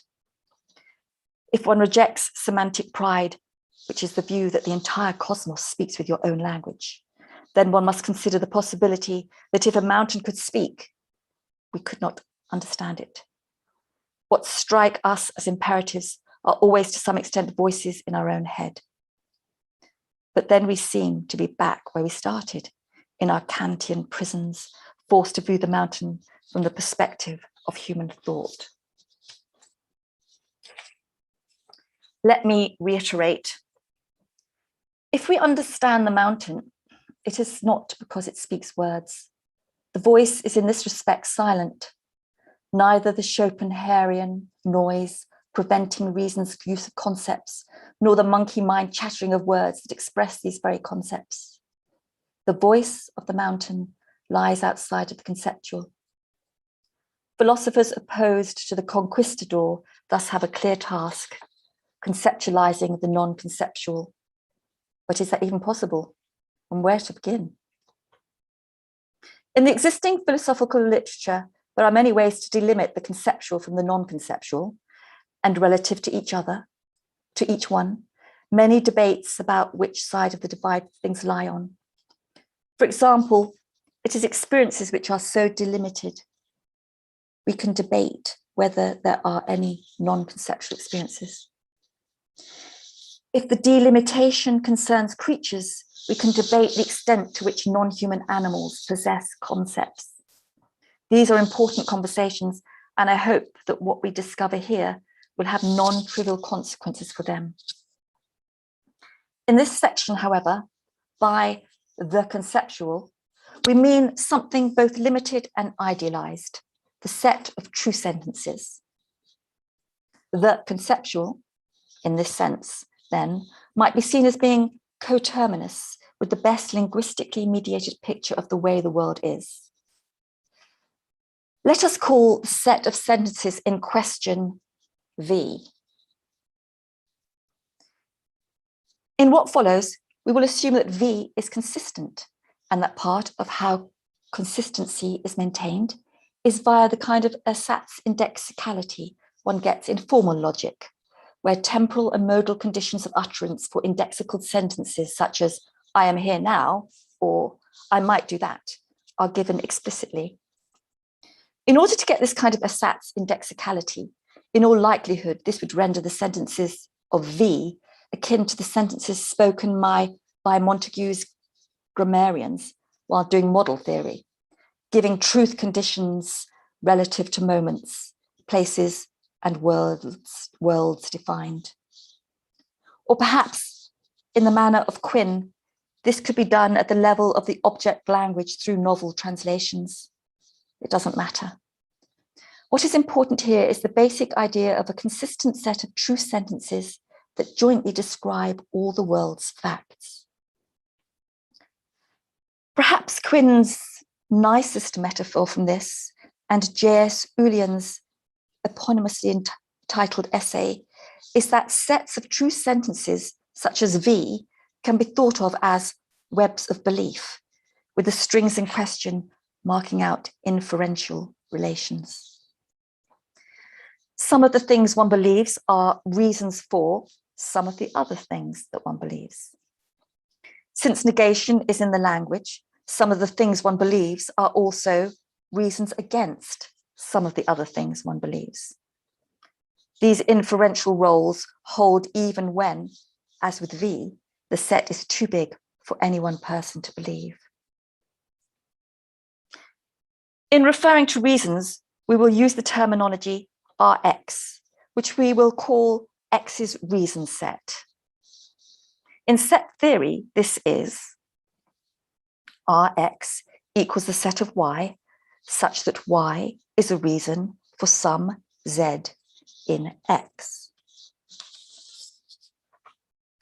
Here, Rx just is the set of beliefs that function as reasons for the members of X, with even more set theoretic notation, that is. Rx equals the set of Y, such that there exists a Z, such that Z is an element of X, and Y is a reason for Z. To be clear, the members of Rx are not reasons for everything in X being everything in X. It's rather that the reasons for each member of X are gathered together in Rx. Now let us consider three plausible and important principles which can be shown to be mutually inconsistent. Here is the first. Existence. V exists. This just says that the conceptual, as we have delimited it here, exists. Our next two principles concern the R function. The first is a prohibition on circular reason. This should be commonsensical. If someone asks you why water is wet, if you reply that it's because water is wet, you're not answering the question. Following the terminology of Graham Priest's treatment of Russell's paradox in Beyond the Limits of Thought, we can see this prohibition as an instance of transcendence and can formulate it thus. Transcendence. For all X, it is not the case that Rx is a subset of X. This says that for any set of sentences X, the set of reasons for these sentences will not be a subset of X. This means that at least one reason in Rx will not be in X. Our second principle stipulates that since reasons are beliefs, the set of reasons for a set of beliefs will itself be a subset of V. Again, borrowing terminology from Priest, we have closure. For all X, Rx is a subset of V. Donald Davidson states this bluntly, quote, "Nothing can count as a reason for holding a belief except another belief," end of quote. As with transcendence, this is likely to appear as commonsensical. At least, when V contains all of the true beliefs.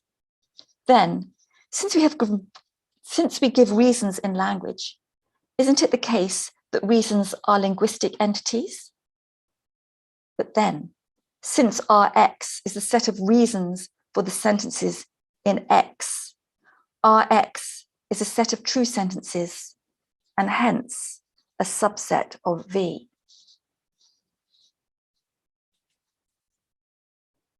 Here is an interesting fact. Our two principles concern all sets of sentences. One of them also uses the name for the set of all true sentences. From this, you get a kind of self-reference. Here, closure for all X, Rx is a subset of V, is a sentence about V which can then be applied to V itself just by instantiating the universal quantifier with V. That is, if every set of sentences is such that its reason set is a subset of V, then the reason set for V is a subset of V, as a subset of V. This is self-reference on the cheap, as it were, since the usual apparatus of Gödel numbering, fixed points, diagonalization, etc., is nowhere needed in our argument. But then consider. Claim. Existence, closure, and transcendence are jointly contradictory. Proof. 1. V exists, existence. 2. For all X, Rx is a subset of V. Closure. Line 3. RV is a subset of V from 2 by universal elimination. Line 4.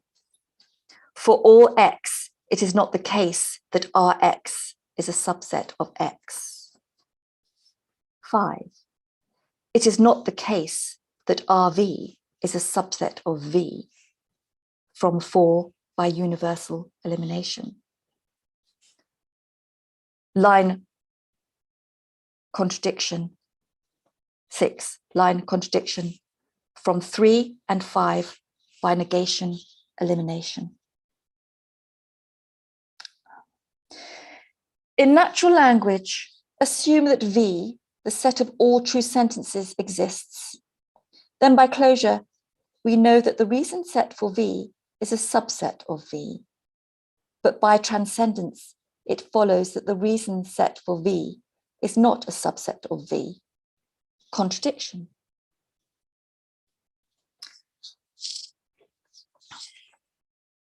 In Beyond the Limit of Thought, Priest demonstrated both the Russell's paradox concerning the set of all sets involves versions of existence, closure, and transcendence, and that most, if not all,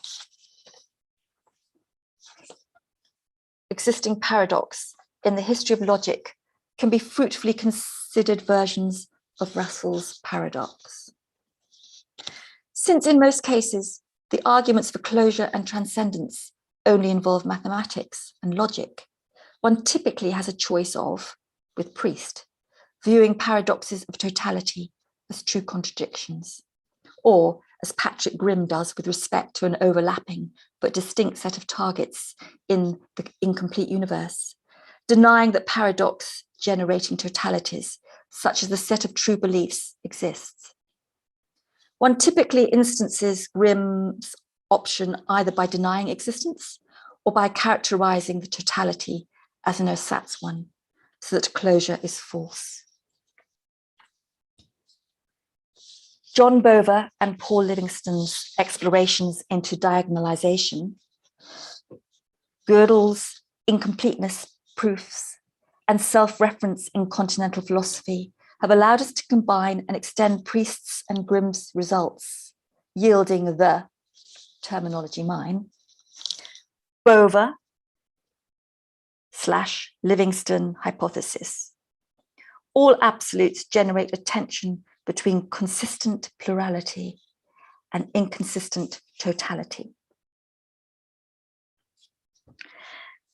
To be clear, the thesis itself does not tell us what to do with the tension.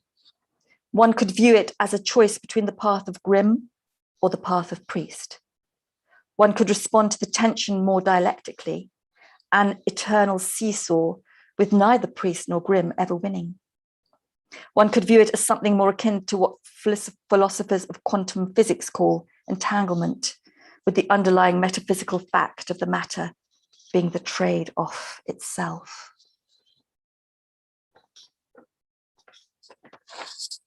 Even Graham Priest would agree that adopting the path of inconsistent totality is akin to how Winston Churchill saw the United States as always doing the right thing after all the alternatives are exhausted. So let us consider the three other options. If one is already moved by Grimm's book, then one might just say that he gives us independent reasons for taking the set of true sentences to not exist. However, this is a little bit like the student convinced of global skepticism, trying to use that to undermine a discussion of David Lewis's model of causation. Yes, if global skepticism is true, we won't know what causality is like, but that wasn't the point. So I propose, for now at least, that we bracket both agreement with Priest, that all three of the premises are true, and agreement with Grimm, that existence is false. Transcendence. While our example of the person offering because water is wet as a reason for water's wetness shows that transcendence is commonsensical, that does not mean it is trivial. Indeed, John McDowell's frictionless spinning in a void metaphors used as a criticism of coherent theories of knowledge should be understood as a defense of transcendence in exactly this context. In fact, though neither of them uses this terminology, McDowell explicitly criticizes Davidson's own denial of transcendence. Davidson is clear that if we conceive, quote, Davidson is clear that if we conceive experience in terms of impacts on sensibility that occur outside the space of concepts, we must not think we can appeal to experience to justify judgments or beliefs. End of quote, McDowell, 1996. And McDowell all agrees with this if by experience one means mere causal impingements of the world upon us. However, quote, Davidson recoils from the myth of the given all the way to denying experience any justificatory role. And the coherentist upshot is a version of the conception of spontaneity as frictionless. Davidson's picture depicts our empirical thinking as engaged in with no rational constraint, but only causal, influenced from outside. This just raises a worry as to whether the picture can accommodate the sort of bearing on reality that empirical content amounts to. End of quote, McDowell, 1996. To deny transcendence in this context is to endorse coherentism about justification, which, as McDowell urges, undermines the idea that our conceptual schemes have any bearing on reality. Closure. The danger here is more subtle and at the heart of what is, or at least should be, at issue when philosophers worry about the myth of the given. For McDowell, and again, he doesn't use this term, denying closure risks confusing exculpation and justification. In the context of affirming existence and transcendence, denying closure means claiming that something besides beliefs can operate as reasons, playing a justificatory role with respect to these beliefs. However, If our view of the world is the kind of naturalism gestured at above, this will leave us badly confused. Remember that for the naturalist, all there is are objects and the kinds of properties that allow objects to be manipulated. This is purely causal real realm. With the word exculpation, McDowell is signaling the manner in which the relevance of the causal to the justificatory is entirely in terms of the contrapositive of the Kantian dictum that ought implies can. If causal constraints prohibit you from doing something, then you do not have an obligation to do that thing. But this does not in any manner tell you what you are obliged to do, or to refrain from doing when not constrained either way. Again, though he doesn't put it this way, McDowell's view that the denial of closure risks confusing justification and exculpation is simply the application of Kant's moral insight to epistemology. Purely causal constraints might limit what we in fact believe, but they cannot tell us what we ought to believe. If I am correct that McDowell's The Myth of the Given Problematic has the form of an enclosure paradox, then one can only see McDowell's solution to the problem as an attempt to violate closure in a way that does not end up confusing justification and exculpation. McDowell, in effect, holds that particular experiences are outside of thee because they are not sentences, but can still operate as reasons because they are always already conceptually articulable in sentences. McDowell, following the German idealists, correctly understood that one must category jam the Kantian categories of concept, which for Kant are multiply instanced, applied actively by a human understanding that can normatively appraise logical relations between them, and intuition, which were uniquely particulars passively taken up in experience.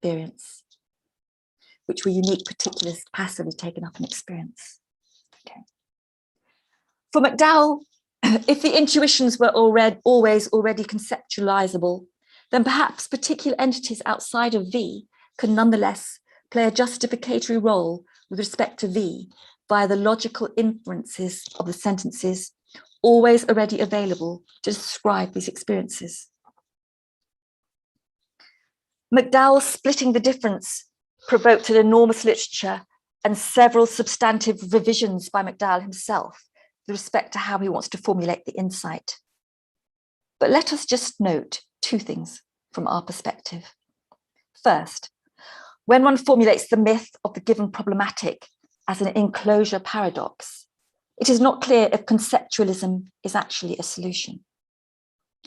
If the McDowellian is claiming that all individual experiences are taken up as registering true sentences, then given that V is defined above as the set of true sentences and not the set of true sentences taken up at a given time, closure is not denied after all, and there is still a paradox. Second, McDowell's conceptualism can be read as doubling down on the claim that the mountain must be seen from the perspective of human thought, that his thought is so much more expansive than that of the bald naturalist, is surely an improvement on what actual conquistadors would do with the mountain. But one might argue that it falls, after all, into the trap Kant laid for the romantic.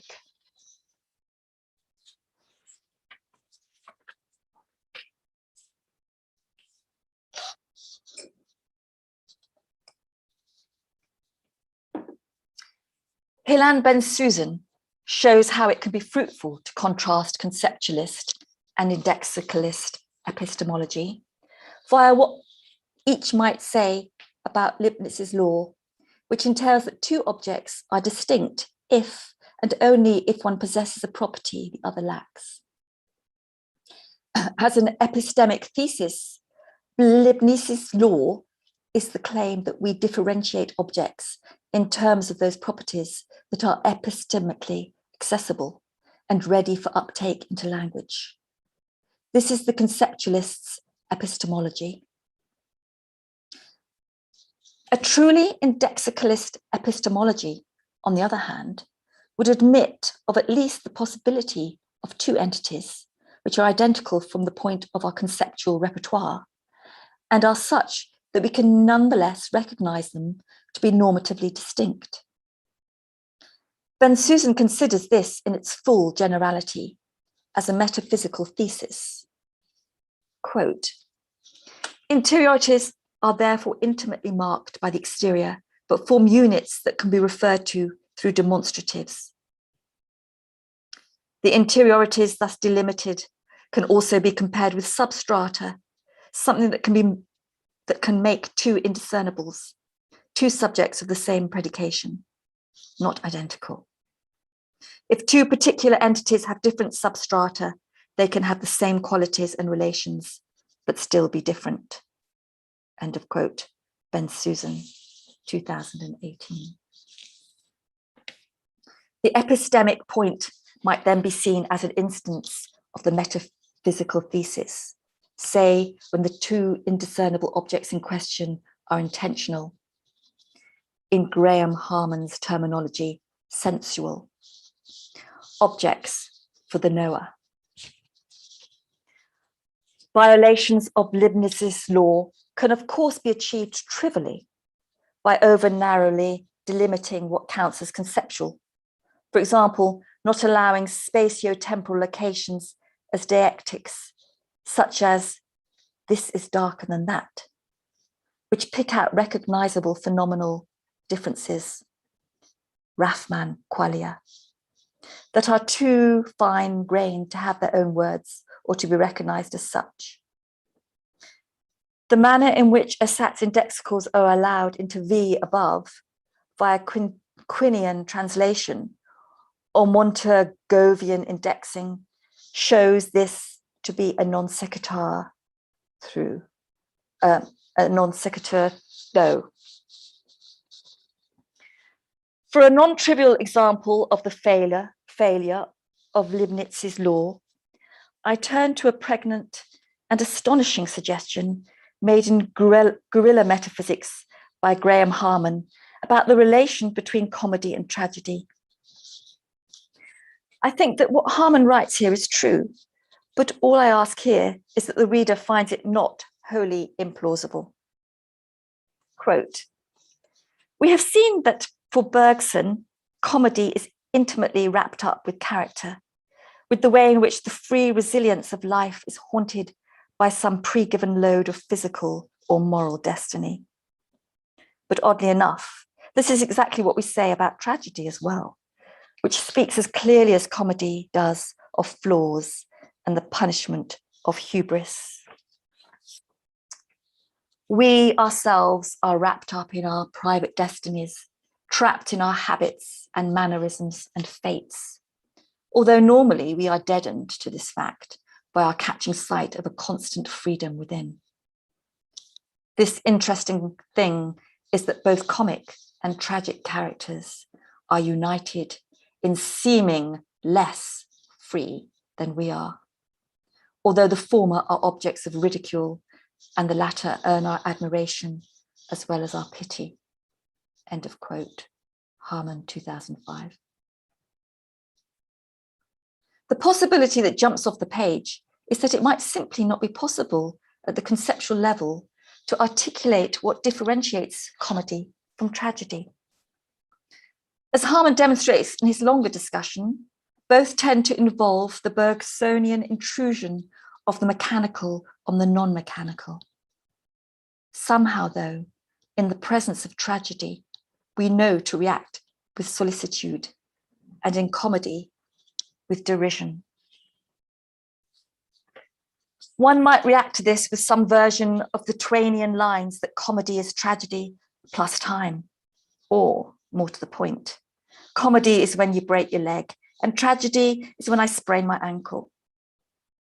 Perhaps Leibniz's law is not really compromised here, because there is no fact of the matter about whether we should respond derisively or solicitously.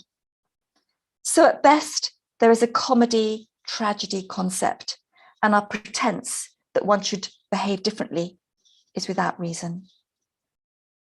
Or perhaps, as Jonathan Dancy suggests, with respect to moral vocabulary in Ethics Without Principles, and Kant with respect to beauty in Critique of Judgment, our correct normative assessment in the case of comedy and tragedy, whether to respond with derision or solicitude, is non-conceptual, yet not anti-realist or relativist.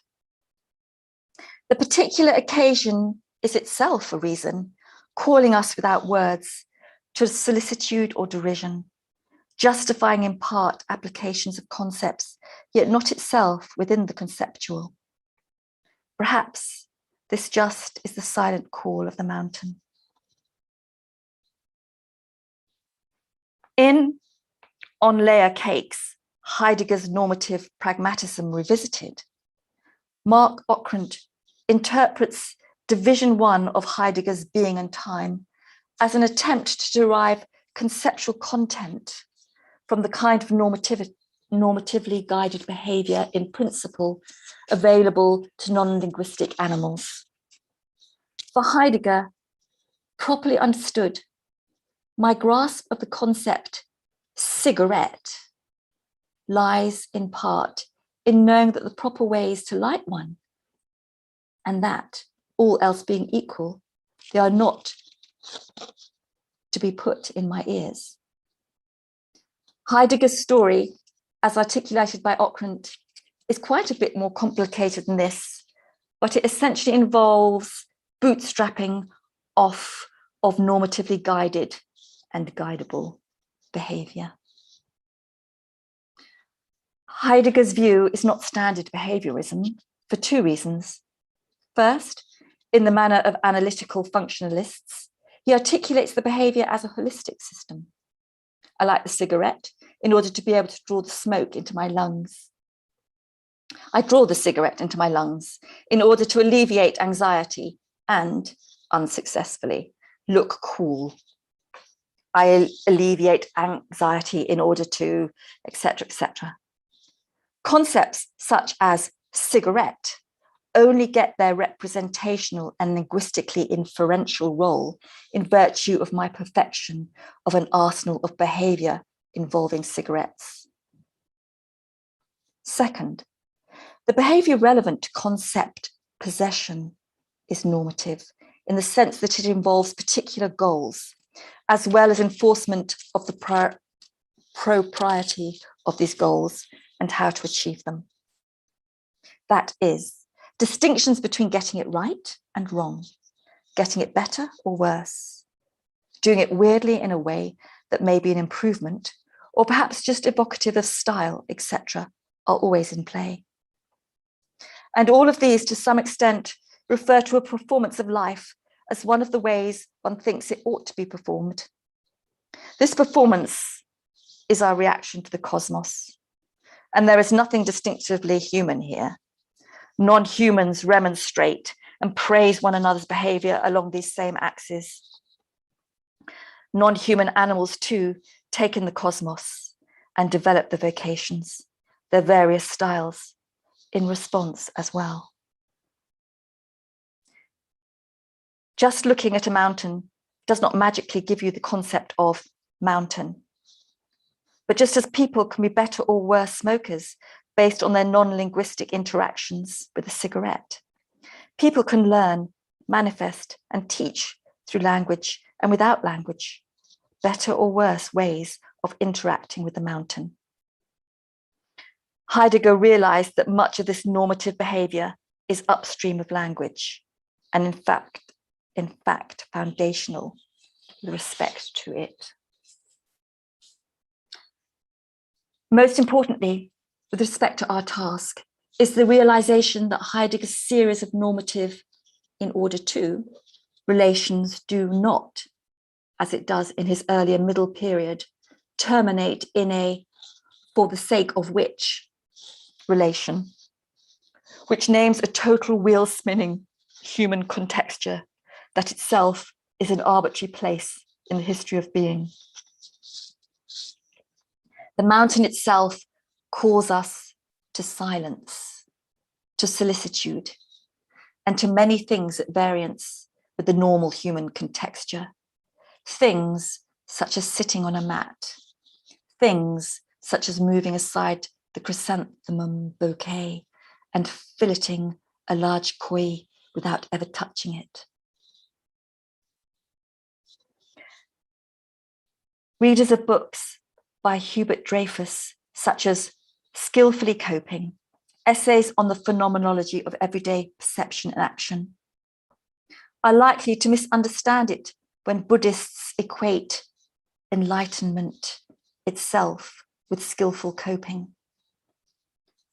For the Dreyfusarian, skillful coping is the kind of flexible, adaptive richness human and other animals exhibit paradigmatically when something obtrudes on the current way they are pursuing their goals.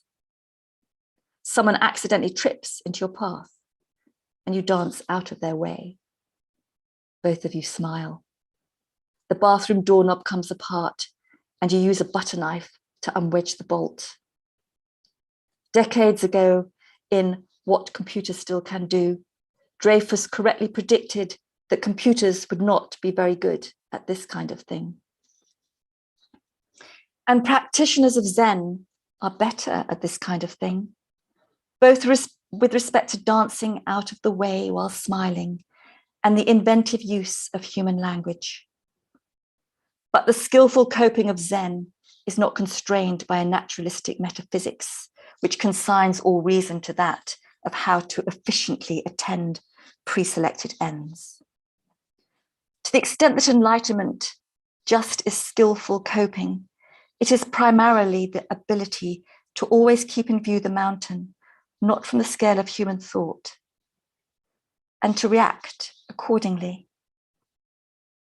Skillful coping in Zen is at once surprising, novel, indeed, sometimes shocking, yet surprisingly appropriate for all that. The Shinshoku, wearing lacquered hat and antique samurai coat, sits for an indeterminate amount of time in front of the cutting board, staring silently at the mountain, finding the silence until that which lies behind the silence is found, until that which lies behind the silence resounds. When the time is right, the priest first moves the chrysanthemum bouquet to the side, then delicately grasps the large steel manabashi chopsticks in one hand and the kitchen knife in the other. In the ensuing dance, human hands will not once touch the koi, which also dances in the air. At the dance's end, the fish lay in 36 predetermined pieces, in 36 predetermined places on the board. We will know and be known by the mountain.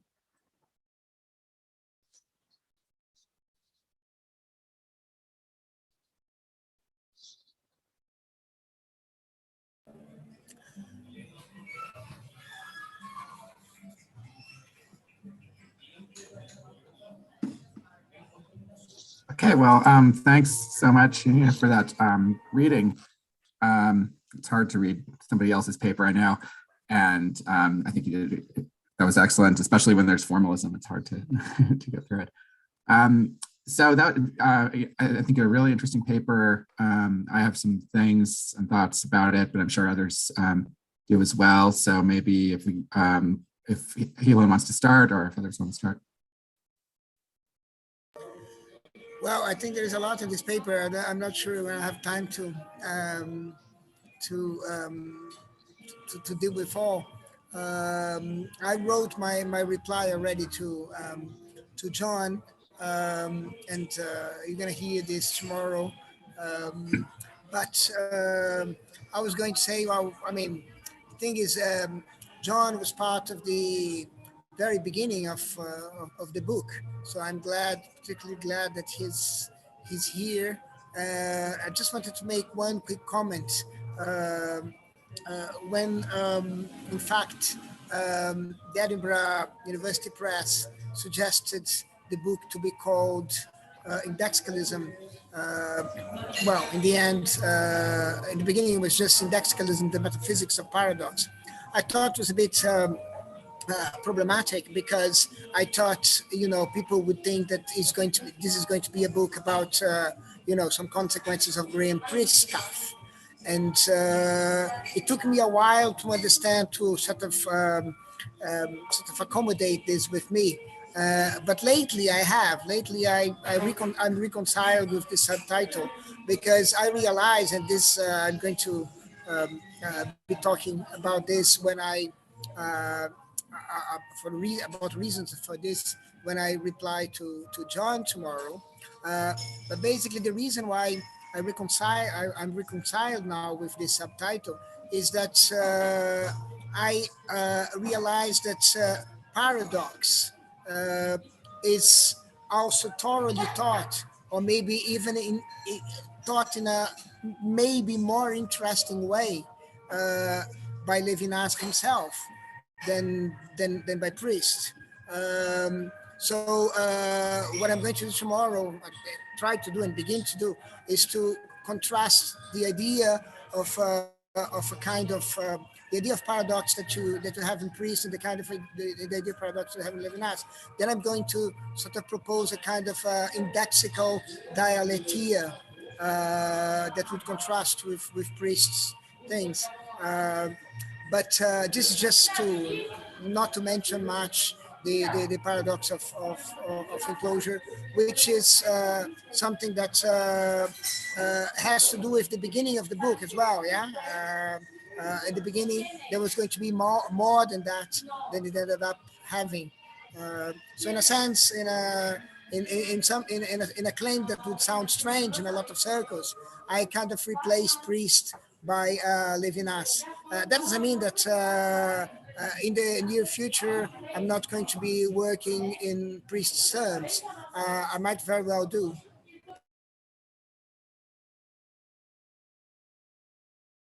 Let's see.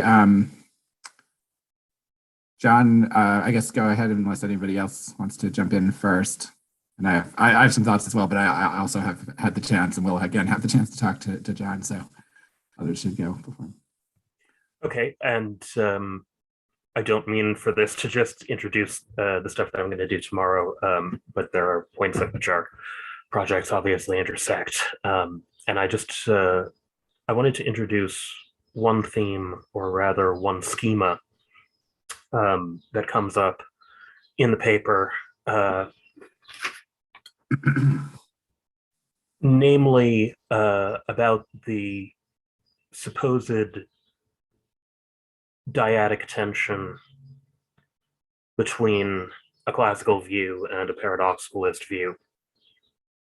I want to suggest tomorrow that there are three terms there, which means two relations and one reversal. So we've got constructivism, we've got the classical view, and we've got paradoxicalism. And it's a mistake, first of all, to try to locate the classical on one side or the other of that division. But it's a much deeper mistake to think of the classical as only a term there, I suggest. And this is, of course, an ongoing discussion with John. Rather, what classical logic thinks, once it reaches the level of its metalogic, is the difference between proof and truth. And on the other side, you can, if you like, do it just as well. It's awkward, but you could have a perfectly classical logic based on the difference between truth and excludability. Because on the paradoxical side, whatever is not excluded is permitted. So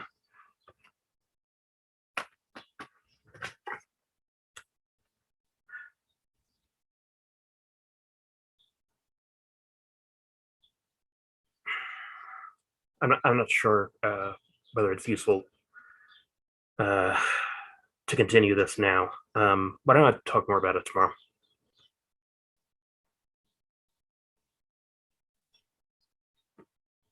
Okay, yeah, I mean, and I certainly look forward to hearing more about that. I mean, we don't have a lot of time, so I'll just say like something in kind of quick fashion and defer also to to more discussion tomorrow.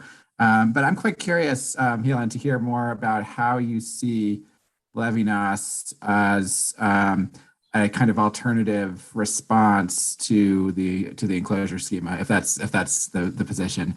And in particular, I mean, it seems like, and this could very well be wrong, and I'm sure I'm missing things in Levinas, but I think, you know, one of the great things about this paper, there are many great things about this paper that we just heard, but I think one of the really nice things is the way that he schematizes the issue for McDowell in, you know, a very clear and direct way, and argues, and I think this is, I agree with this, that McDowell actually doesn't really get out of contradiction, out of paradox.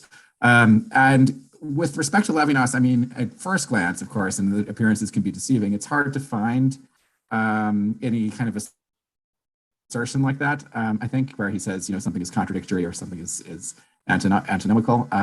But certainly he seems to want to hold on to kind of the sense or the operation of transcendence. But it seems like he, in terms of Priest's other kind of operators, he seems to be perhaps denying closure.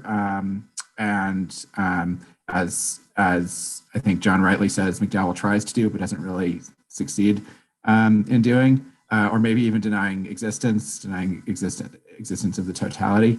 And so if that's true, then yeah, it's in a certain way kind of a response to the enclosure schema, but it doesn't really get us to the point of like really the paradox, right? So I think there's a kind of like a, you know, some kind of minimal operators we need to get the contradiction or the paradox going, right?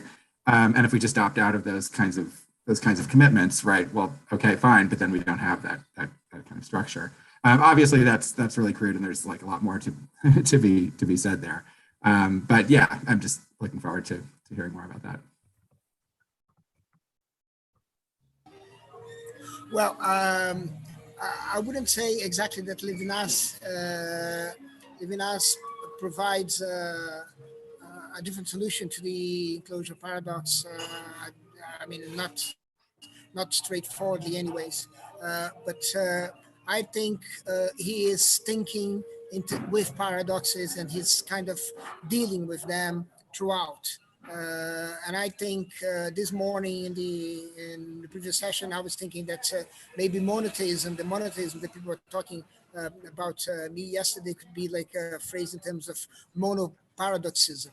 So in a sense, and I think it's something that you're going to maybe agree, that the idea is that paradoxes somehow converge. And a lot of these paradoxes that we've been discussing in this area around Russell's paradox, they are not, it's not that they have the same structure, but they can be analyzed in ways that are similar to the paradox of freedom that Levinas presents in Totality of Infinity.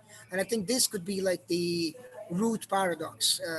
I mean, as Russell's paradox can be the Russell's paradox. I'm not going to dispute which one is the root paradox, but it's interesting that you have this commonality, this similarity between them. And I think this is, in a sense, you can pick one and pick the other. Your vocabulary is going to be different. Your analysis is going to be a bit different. But in a sense, maybe you're talking about the same thing, and you're talking about something that results, that comes out of Indexicalism. Now, it comes out of the idea that is played basically by Indexicals, as you said in your paper. Now, I think that Indexicalism, as I presented in the book, sides with what John calls the Livingston-Bova principle, I think he calls it, or hypothesis, I don't know. And interestingly, against Grimm. And this is something that is interesting because, in a sense, as I understand, when Levinas, and this is a move that is obviously repeated by Indexicalism, moves into philosophy, then basically you have to somehow, and this has a little bit to do with what Graham was saying earlier about having a totalizing kind of structure. Yeah, he was saying like, oh, the quadruple structure of objects is in a sense totalizing. It isn't fair to actually single out this criticism to us, right, to triple O, because it probably applies to indexicalism as well. I think this far I agree. Yeah, I mean there is a proviso that's I'll do in due course, but this far I think the idea is that in a sense you have to say more about closure than you have to somehow commit to closure, even if it is a kind of weird closure, a closure that is put together with transcendence. I think, what I understand by a commitment to philosophy is a commitment to some form of closure and some form of existence. Now, of course, indexicalism, Levinas, and to some extent Triple O also committed to transcendence. And then you've got like the paradoxical area. The paradox is looming already. Yeah? But yes, I think I wouldn't say. I mean, between say in John's terms, yeah, between Livingstone / Bova and Grimm, I wouldn't side with Grimm on that one. But yeah, no, that's really helpful and helps me understand a lot better. And it's really interesting, I think, that you mentioned that you talk about it in terms of freedom, because I think that helps to kind of underwrite how in Levinas, and I completely agree with this, there is like a movement, which is maybe the movement of metaphysical desire itself, which is the movement out toward another. But then in that movement, I have to realize that it calls into question me and my foundations and my autonomy, and then undermines the ground of that freedom itself. And so then also I'm thinking, of course, of like the connection, or maybe it can't be a complete connection, but to the third antinomy, where the antinomic reasoning opens the space for something like freedom for the practical. So it would be interesting to to pursue that with or against the reasoning in the third antinomy. Okay, so anyway, I'll defer to other people. Chris, So again, thank you so much, Janina, for this wonderful reading. Very interesting paper. Thank you as well, Graham, for your paper, and Paul for your moderation. I was interested, by way of, or in an attempt to state one desideratum for a response from Hilan that I would like to see. I wonder, when John is speaking about, with reference to Heidegger, this notion of being upstream from language, I wonder how thinking about what that space of being upstream is like might inform the conversational metaphor that we see throughout indexicalism. And so we had Stephen refer to some of the limitations that might be implicit in that conversational metaphor yesterday. I, for one, was thinking about a unique kind of metaphor which fits with what I was, with my work, namely the notion of prayer, which is itself a paradoxical kind of conversation, at least in as much as it would seem that prayer to any God that would be worthy of prayer could certainly contribute nothing new to the knowledge of the God unto which one prays. And so I wonder if this isn't the other side of the external. And then I wonder if the reason why I think that is because I'm still couching everything in the kind of knowledge that's susceptible to totalization. And so what I'd like to hear more from Ilan about is there a distinction to be made, especially with regard to proximity, between something like the kind of knowing that results in knowledge and something like familiarity and familiarization?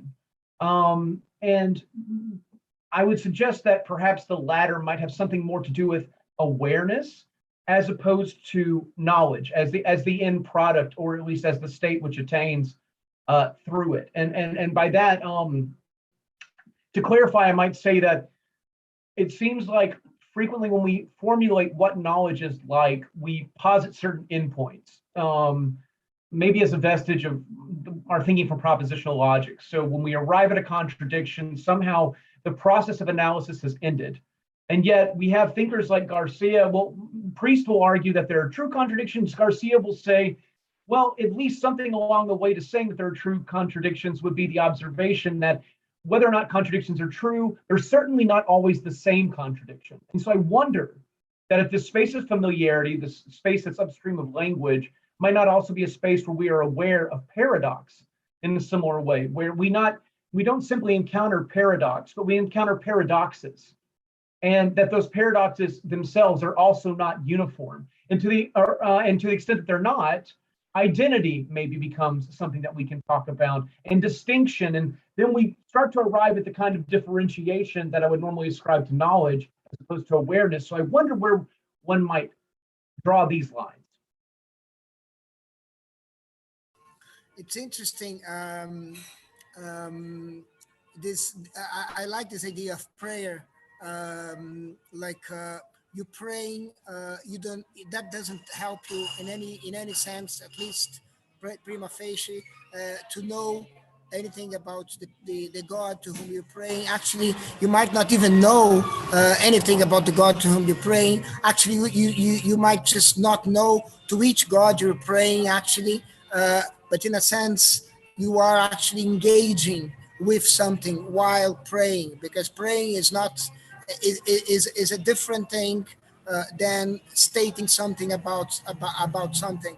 So I was mentioning yesterday this difference between writing a letter and writing a treatise, or in a sense making a treaty, which in a sense is not quite the same thing, but making the first move towards the treaty and writing a treatise. I actually went to, it's a funny story here, because I was writing about this and I thought, well, episteme and epistole, yeah? So knowledge and letter. So, I mean, in a sense, there might be some root commonality, etymological commonality between the two things. I write to my advice into classical Greek, advisor into classical Greek, and then normally she answers very quickly. And by that time she didn't. Yeah, she took like 2 weeks to answer. And meantime, the text went to print, and it went like this. And then, of course, she came back to me and said, no connection. I don't think you can make a connection at all between the two things. But anyways, it suggested. But what I think here is that basically, in a sense, knowledge, in the sense that that would make room for addresses. In a sense, this is what I think is interesting to think here is that in this difference is also something that is reminiscent maybe with the difference between the sad and the saying, yeah, in otherwise than being, yeah, because basically here a letter, when you write a letter, you are doing just a saying, yeah, you are saying, yeah. Of course there is something that gets said, of course there is some attempt to know something, of course there is an attempt to reach knowledge, and of course this can be analyzed in terms of knowledge, how this can happen, but still there is a dimension of saying that sort of somehow is not reduced to this being said. And in a sense, and this is maybe something that contributes to the conversation about conversation that began yesterday with Stephen. Basically, I think this is what needs to be said here. Basically, there is I think, well, actually a text by Paul Celan, who I think is very close to Levinas in this distinction between the saying and the said, where he says something like this very roughly. He says, there is a difference between the language of this is that and this is that and this is that, and the language of you, I say something to you, I say something to of a dialogue or of a discourse. So in a sense, maybe instead of talking about the metaphysics of conversations, I sometimes say in the book, maybe it would be more convenient to say something about the metaphysics of saying, of addressing, yeah, in that sense, of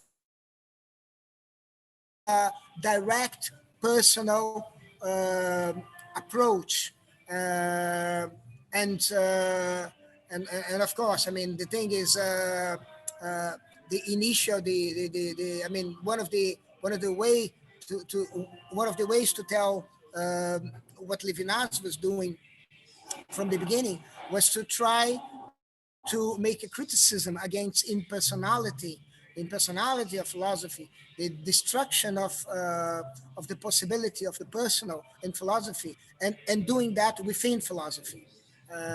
This is also the root of paradox. Again, one of the candidates of for the original kind of mono paradox that I was talking about. So so in a sense, yeah, I mean, your theology or theological knowledge, if I can venture to say something about that, will have to have a space for prayers in the sense that I think you're using the word.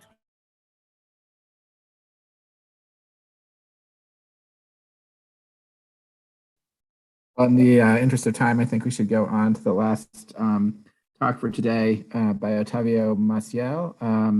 The title of the talk is Indexicals and Kenotypes, or Why Science Devoid of Meaning Matter for Communication Theory.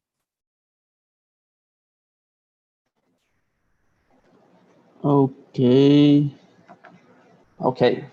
So, good morning, good afternoon, good whatever. Thank you all for receiving me here today. I actually came in a little late to the party because Ilan invited me only a few weeks ago, and I didn't have the time to create a full-blown paper or whatever. I was his PhD student up until July of this year. So I may be, I'm not sure, perhaps I'm the youngest here, then I'm trying to be respectful to all of you.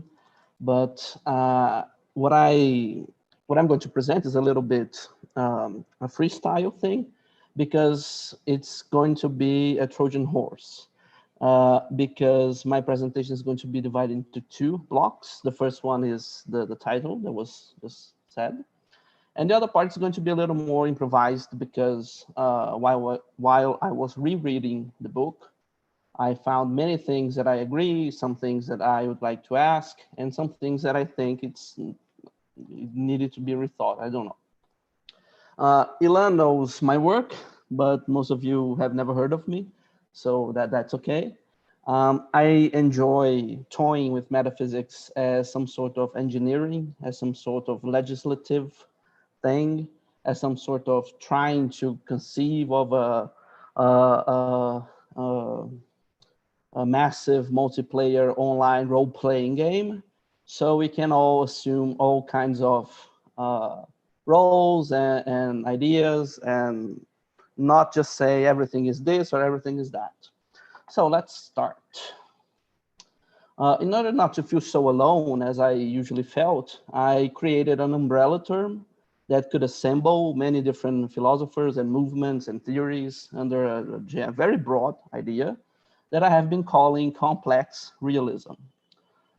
It encompasses thinkers that I think they believe reality is what matters, for description, for studying, for planning, for conformity, for intervention, whatever.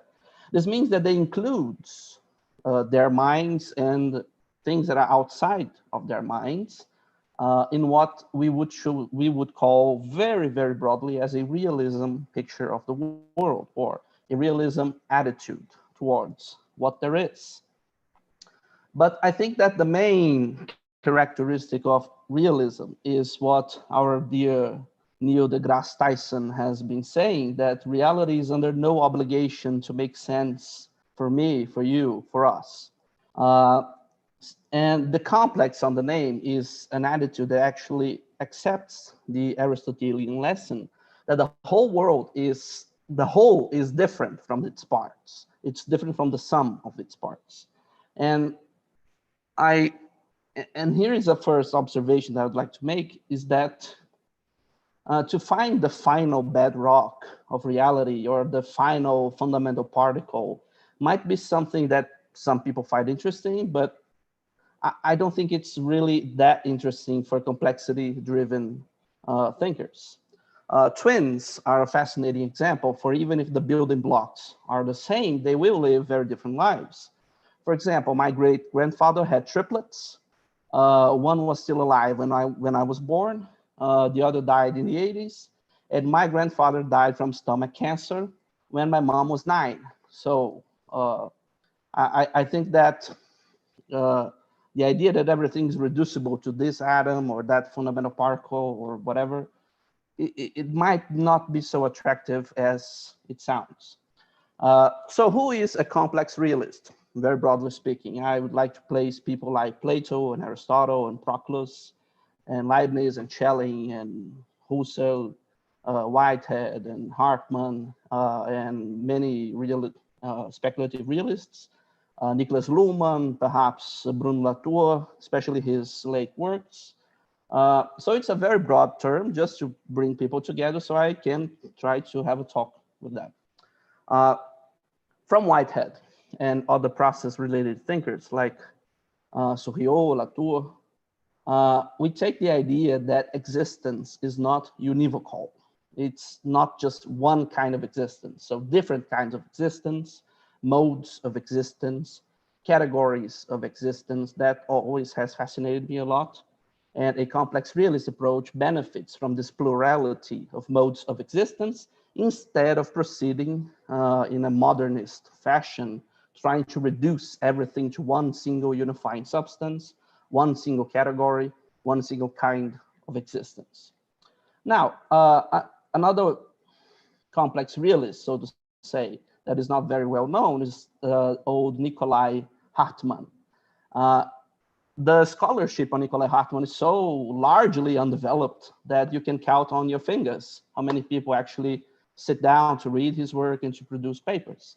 Still, I think that what attracts me most about his works is that the way in which he organized his ontological work. He wrote 4 volumes on that, over 2,000 pages, I think. And he divided it into 2 spheres of being: real beings, ideal beings, and the cognitive beings would share something from real and from ideal beings. There might be some overlap, but it was not complete. So there is finding out where and how these overlaps happen and their limits is part of the investigation that he named categorical analysis or Kategorienlehre. Be it that as it may, Nikolai Hartmann places inside the sphere of ideal beings mathematical, logical, phenomenological essences, and values.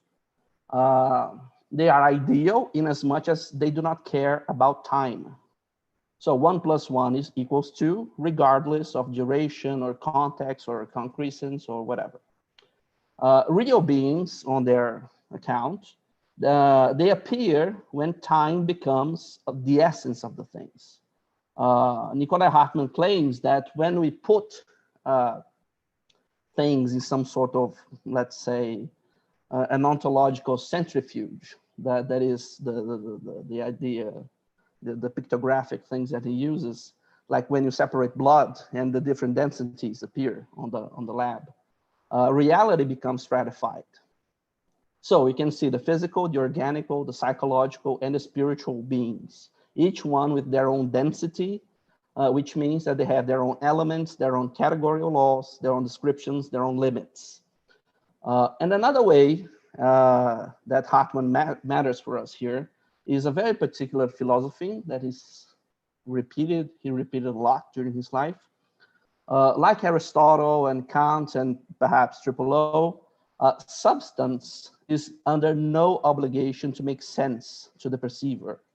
For these authors, I believe, to be is not to be perceived and to be indexed, to be pointed at.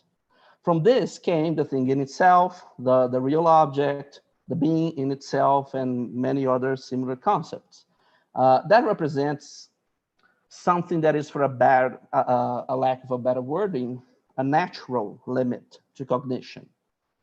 The other natural limit to cognition is the cognition of the categories themselves. The philosophical, theoretical, and practical understanding of categories are not transparent. They are not ready to hand. They are not present at hand. For example, the category of space. For Harman, it's not an intuition, it's a category. The category of space, which is conceptualized in a myriad of different ways that are even contradictory, is a fine example. To understand the category of space, it would involve intuition, metaphysics, logical, science and space, geography, urban planning, and so much more. So you cannot reduce the category of space to neither one of these examples. Another example is the category of life. Doesn't mean that all life is the same, that they need the same thing, that they need to drink water. Not all life needs to drink water. For example, hydrophobic bacteria, they're not even referable to the planet that we are speaking out of. Therefore, we do not have one but two limitations, according to Nikolai Hartmann.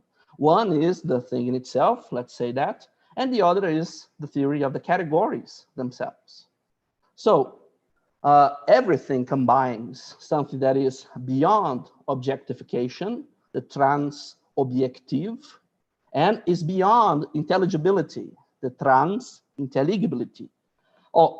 So I will come to provide a very, very brief description of the thing that I have been toying around for a few years. That is a categorical matrix that I drew. But before that, I'm going to talk about the title of my presentation today. So the kenotypes.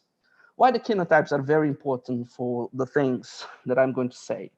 I agree with what was said here, that the Mesu's Berlin lecture was a little problematic, but I think that the kenotypes might bring us closer to something that I'm going to try to prove here to you. I'm not talking about correlationism and subjectivism and all those complicated terms. Today, I'm going to focus on this idea of kenos. The kenos in Greek means empty. So the sign devoid of meaning is a way, is a path into the kenotype. But I believe that the English language misses the opportunity of talking about sens in French, which means both meaning and direction. And this fertile ambiguity was preserved in the Portuguese language. We say sentido, that means also meaning, the semantic sense, but also direction, like a little arrow, a vector, an indexical. So Mesu's purpose is to show that his kenotype is necessary to produce hypotheses about what there is. And that these hypotheses might be executed, they might be revised, they might be abandoned without the need of this or that specific presence. It is therefore a metaphysics that do not revolve around presence. Kenotypes are used, he says, mostly on set theory. For example, giving the name of a set. I'm going to read a little snippet that he wrote. It is hence, let me put it on the chat. It is hence, this is what we call a set, a sign itself devoid of signification and a fortiori of any reference. And this is the initial object of mathematics insofar as the latter is founded upon set theory. A pure and simple sign refers only to itself. He reminds us that this is the source of all numeration in set theory, because if you're going to count a numerically one kenotype, which names any set of whatsoever is inside of that set, is supposedly the origin of arithmetic. With that, he differs, something that I find very interesting, the primo absolutory statements from those like the hyperchaos and everything that the hyperchaos does or doesn't do, or whatever, from the deuter absolutory statements, which belongs to the facts, and he puts it in under like a parenthesis, like the fact with this parenthesis that are there. They are absolutely contingent, and they are related to the hyperchaos, but since they already exist, they're there. They exhibit a property that is independent vis-a-vis the humans, implying no ontological necessity whatsoever. Marcus Gabriel was mentioned here. I like the way he puts things like contingent necessities. This is a set of contingent necessities. This set doesn't need to exist, but since it exists, it has contingent necessities. And his idea is that formal language, and I add formal ontology, is perfectly well equipped for creating deuter absolutory statements about factual things, while the primal absolutory hyperchaos doesn't destroy them. That's so whatever. That Meillassoux differs natural language from formal language in terms that the role that kenotypes partake in both. Natural language usually avoid kenotypes for employing senseless things. For example, when you read Lovecraft, like he says, and you don't know what the hell that means, but that's the purpose of the thing. However, the use of kenotypes in formal language is established by very specific rules for its usage. That means formal language doesn't lack anything. Actually, the natural language lacks something. It lacks rules for dealing and employing kenotypes. This reminds me of Lao Tzu. People just mentioned Buddha and the Eastern philosophy. That reminds me of Lao Tzu, the Tao Te Ching. He was talking about a vase. You can talk about a mug, a cup, or whatever. The vase is made out of clay, but the usage of the vase comes from emptiness. The conclusion is that formal language can be totally helpful to a formal ontology to produce realistically complex statements about what there is. Now I'm going to read this, and I made a little modification to preserve the idea of sons in French. So it's going to turn out a little weird, but let's read it because I think that the ambiguity is very interesting. The empty sign, qua true sign, uncovers for us the remarkable fact that the sons is contingent in the constitution of the sign, and that the sign has no need for sons in order to be a sign. And that semiotics, the study of signs, comes before semantics, the theory of meaning. Now, meaning, not sons, but meaning. And is dependent on it. The former covers a domain that is autonomous from the latter, and the domain from the non-signifying sign. Let's translate that by the directionless sign, the indexicalless sign, the meaningless sign. Meillassoux uses that to claim that the arbitrariness of the sign, like Saussure always talked about. But you can talk about the signs are arbitrary, I don't like them. Okay, but you can repeat a single kenotype 10 times or 20 times, and you won't learn anything because it's not tied necessarily to this sons meaning or to this sons vector. Yet you can identify that it is the same kenotype being repeated 10 or 20 times. For example, this. My powers of drawing are amazing. So you can identify 1, 2, 3 times. I don't know what this is. It doesn't matter, but you know that it's not this, nor this. That means you can know something without knowing its concept, without knowing the, I don't know, the whatever. He says that this is a very interesting way that might appeal to Professor Ilhan, that is not, is cognition without concepts, perhaps, or contact without concepts. I don't know how he puts in the book, I don't remember.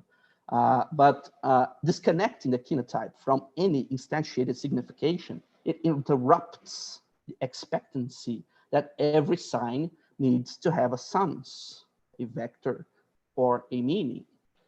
And now talking about Henri Bergson, Miyasu differs between a quantitative multiplicity and a qualitative multiplicity. The first is mere juxtaposition. For example, I just put all these things side by side. And the latter would be intertwined by duration. That would be the difference between random noises and a melody, a song, for example. The difference between the two is that Bergson privileges time, whereas Miyasu wants to talk about spatial multiplicity as well.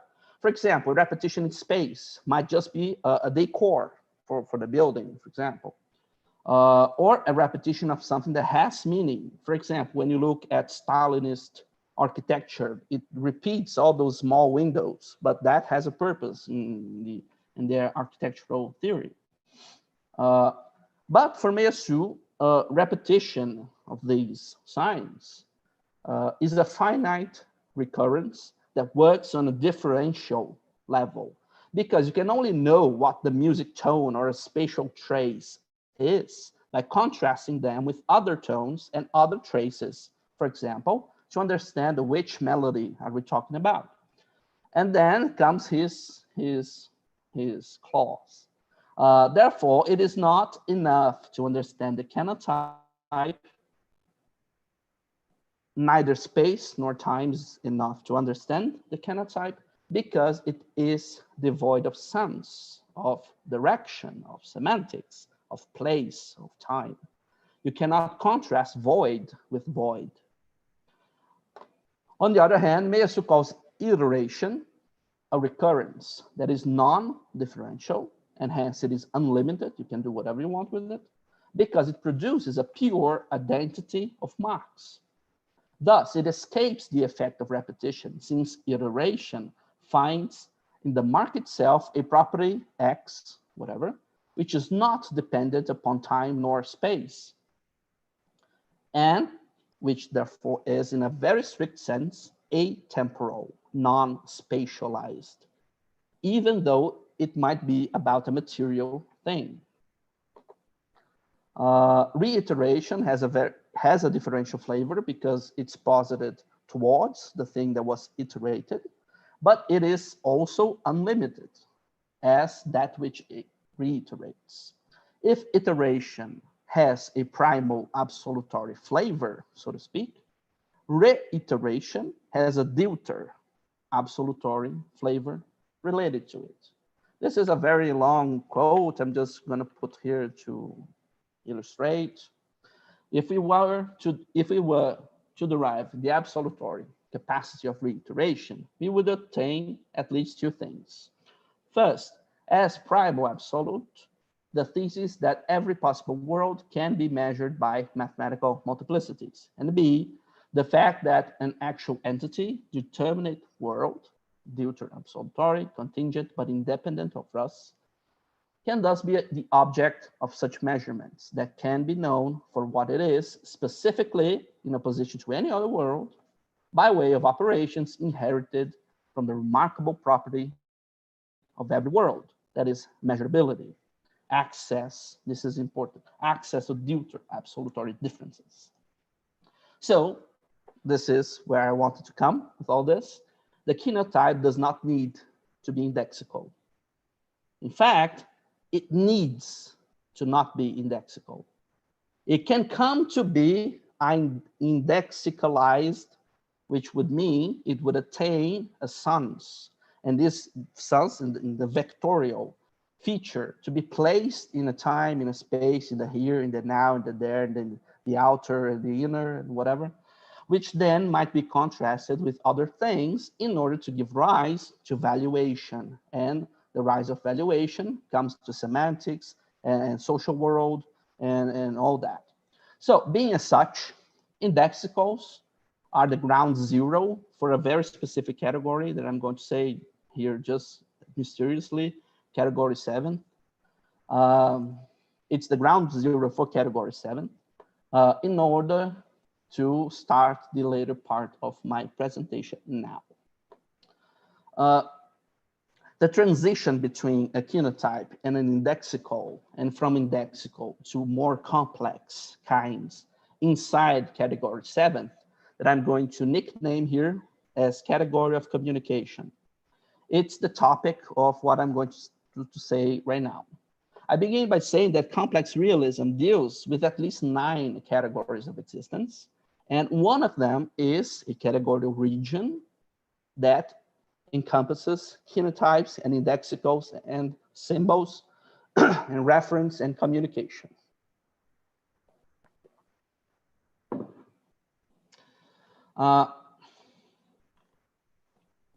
The names are just generic. When I was writing my thesis, I didn't realize that Peirce already had done something like that.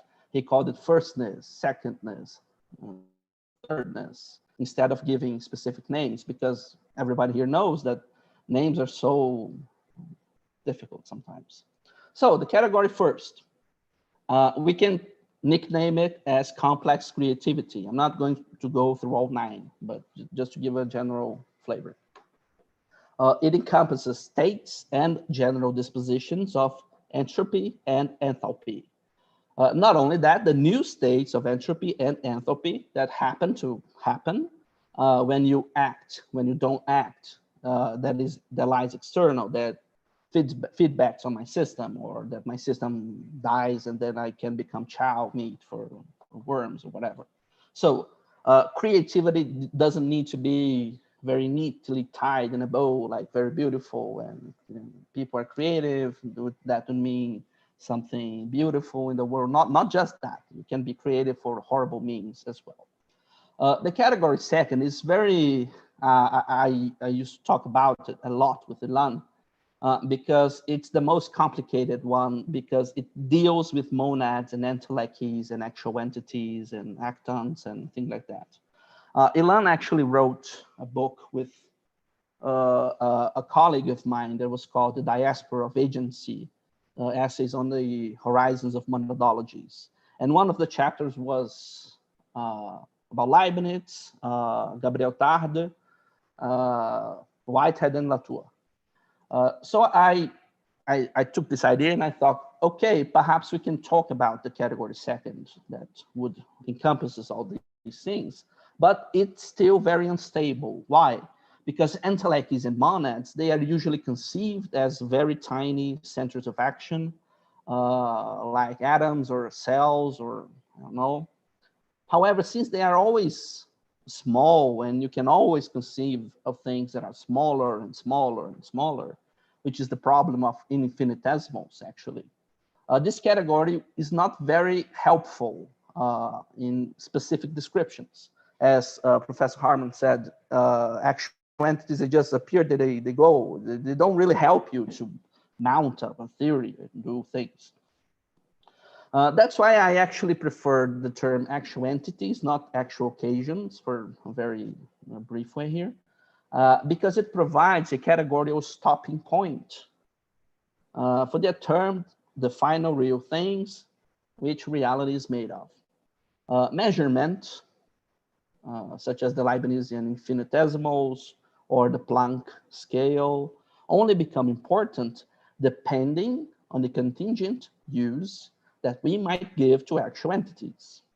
The category second itself, however, is ontologically prehensible enough through the idea of actual entities.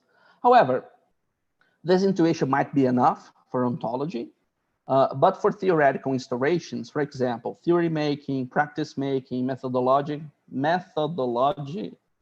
making, I believe that Latour's characterization of actant as a figuration that might be mobilized is much more interesting for legal theory, for art theory, for science theory. So it might be a little more helpful. Instead, yet the category second is really too volatile, it's treacherous. So I put it there on the scheme just to say, okay, we might conceive of tiny centers of action, but that don't lead us so much to many places as we would like to. The category third is based on the great drawing of the form from Spencer Brown. Nicholas Luhmann used to say that a system is the difference between the system and its surroundings, its environment. And he says the definition needs to be paradoxical because system appears in the subject and on the definition, because the system is the difference that it makes towards its environment. So if we translate that into complex realism, more general scheme, we would say that a difference like this is a difference between its difference and its outside. For example, a simple trace like this, Spencer Brown's marker. Every difference is in itself. That's a very strange way because we do not usually start our philosophy talking about difference. We say, well, things are there, sometimes they're equal, sometimes they're different. If we start with difference, similarity becomes the mystery. Stability becomes the mystery that needs to be explained. And that is a good thing because we value stability that way much more than we just assume things are stable, things are what they are. And like those pop songs, we are who we are, I am what I am, and the world can go to hell. That's not helpful. That's not particularly helpful. So they might share similarities, but they will be at the very least, at the very tiniest particle, a different surrounding towards another difference that has another surrounding, and so on and so on. This means asymmetry is the fabric of reality. It's not some defect. It's not an appendix that you put in the end of the book. And actually, symmetry can be said to be negligible asymmetry for a given purpose, for example. When a difference folds in on itself, we have a coulomb. For those who don't remember the biology classes, this is a coulomb, this space inside the cell, which marks a new kind of interiority and a new kind of difference, a new kind of relation towards its surroundings. And many other kinds of forms might be talked about. We can talk about intelligibles, like Plato or the Stoics or Aristotle, algorithms, Whitehead subjective forms, forms of definitude. I don't like eternal objects, horrible expression. The category fourth is, we can dub them as prehensions, as pulsions, impulsions, compulsions, externalizations, and whatever. Whitehead names it the concrete facts of relationality. And it's a very interesting thing that Whitehead does not equal actual entity with prehension. I talked about it on a paper that Professor Harman read it, the case for an ontological principle. It was published on Open Philosophy. And Whitehead says you can analyze an actual entity into prehensions, but there are always things beyond prehension that is not in this prehension specifically. So the concrete facts of relationality being different from actual entities is really weird because actual entities, they come and they disappear in a flash. So again, the category second is not really particularly helpful. So we need to move towards a macro ontological standpoint. So we are going to understand the difference between the category second and the fourth, the monads and actual entities, and now the prehensions. The relationality is a categorical whole, which means it does not need to be reciprocity, symmetry, rhythms, or any other kind of counterpart. This is why Whitehead brings in Samuel Alexander, the Australian realist hero, and he dubbed the prehension as a principle of unrest. Everybody here knows that if you prehend something, it does not necessarily prehend you back. Okay, we have the normal force and Newton and whatever. Okay, but if we're talking about love, if we're talking about knowledge, if we're talking about friendship, if we're talking about hope, just because you prehend something doesn't mean it exists. Doesn't mean it prehends you back. Doesn't mean it prehends you back in the way that you want it. So this is why Samuel Alexander called it the principle of unrest. Since it comes from this interior, from inside the category third, at the very least, prehensions do not exhaust where they came from. This means that to take relations seriously actually is not to reduce the whole categorical matrix up to the fourth, but to understand that what relates towards something different between difference and its surroundings. The fifth category is the nexus, the societies. I'm not going to talk about that. The category 6 is actually, I didn't draw it, but can you imagine all these connected to one another? Then it would form like a strange figure. That's an object. Why? Because you have a way of processing differences that is inside the object. It's not like this. This inside might become an object, but it doesn't need to become an object. It can be just an algorithm, for example. So when the form of internal, external closes up upon itself, you can say that an object emerges. This object does not need to be material, concrete, or biological. It might be a non-existent object. I'm sorry, like a Meinung object, a squared circle, or whatever. It rallies from the nexus and the networks and the monads, okay. But when it emerges, it separates itself from whatever context or whatever social reasoning was outside its environment. Because when it closes upon itself, it might become now a body, it might become a specific thing that you can point to, or whatever you want to do with it. And then when this kind of object becomes capable, it's not a good word, but well, capable of recursive action, self-reference, and circularity, systems emerge. It can be a mechanical system, a biological system, psychological system, a social system. So why all these things that I'm talking about in order to connect with kenotypes? Because there is a difference that Niklas Luhmann insists a lot, that psychological and social systems they are not built on strictly physical or biological things. For example, the American legal system, it's not made of the atoms on the USA Supreme Court stairs. Rather, it is from a very specific kind of existence, that is communication.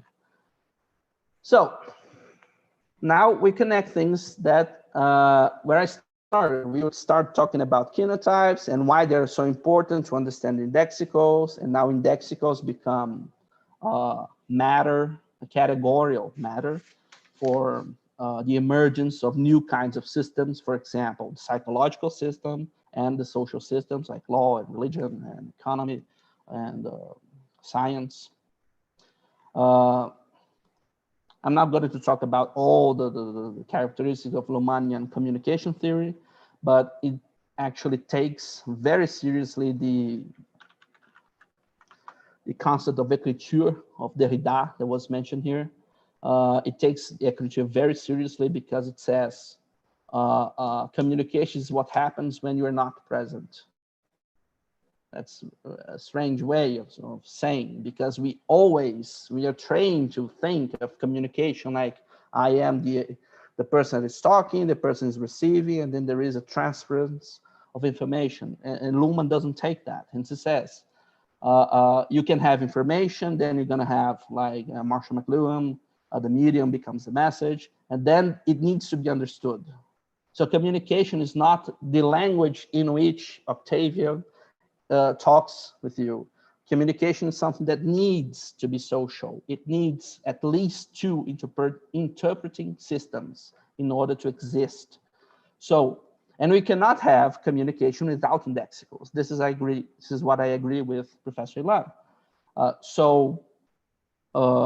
For the remainder of my conversation with you, I'm going to talk about some things that I didn't agree with the book, but it needs to be extremely explicit that kenotypes and indexicals and communication that make up specific systems of reality that exist as long as people talk, as long as people work, as long as people waste time and energy doing things to make these things exist, and they need to be different from us, because the legal system is not going to be what I think it is.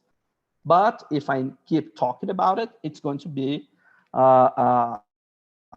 it ensures its reproduction on me. So for Luhmann, for example, society is made entirely of communication. It's like its atom, and it uses us as its host. So we are used by social communication, so social communication can procreate inside us. It's a very, very strange way of thinking communication, but whatever. So I'm going to be very brief about the pros and cons. It's a very strange way of talking, but whatever. I share with Professor Ilan at least 6 years together. We have so many common philosophical heroes like Derrida and Whitehead, Latour, Tsin, the Brazilians like Marco Antônio Valentim, Viveiro de Castro. We share decolonial commitments, but I disagree a little bit about what that would mean. For me, that would mean abandoning modern theory, but as the starting point and as the arriving point, but whatever. We both share a preoccupation with the quotidian, with the life world, with the adventure of ideas, not just abstract level considerations. And that's going to be a part of my talk today, because when we talk about some things in the book, I believe that everything quotidian sometimes disappeared from the book. We agree on the absence of the universe, like Marcus Gabriel, the world doesn't exist. It's a rhetorical point, but it means the great total doesn't exist. I agree. The continuum of perception that Whitehead says, a perception is not just one thing, it's causal efficiency, presentational immediacy, and to present something you need indexicals. I agree.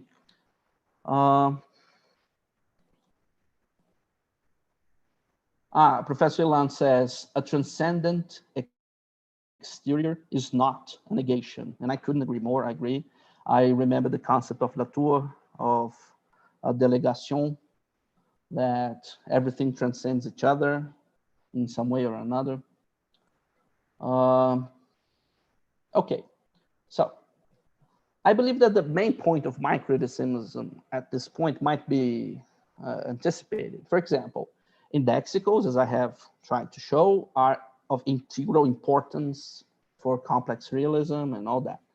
But I think that the obvious question is, why should we opt for an indexical only or an indexical only driven world?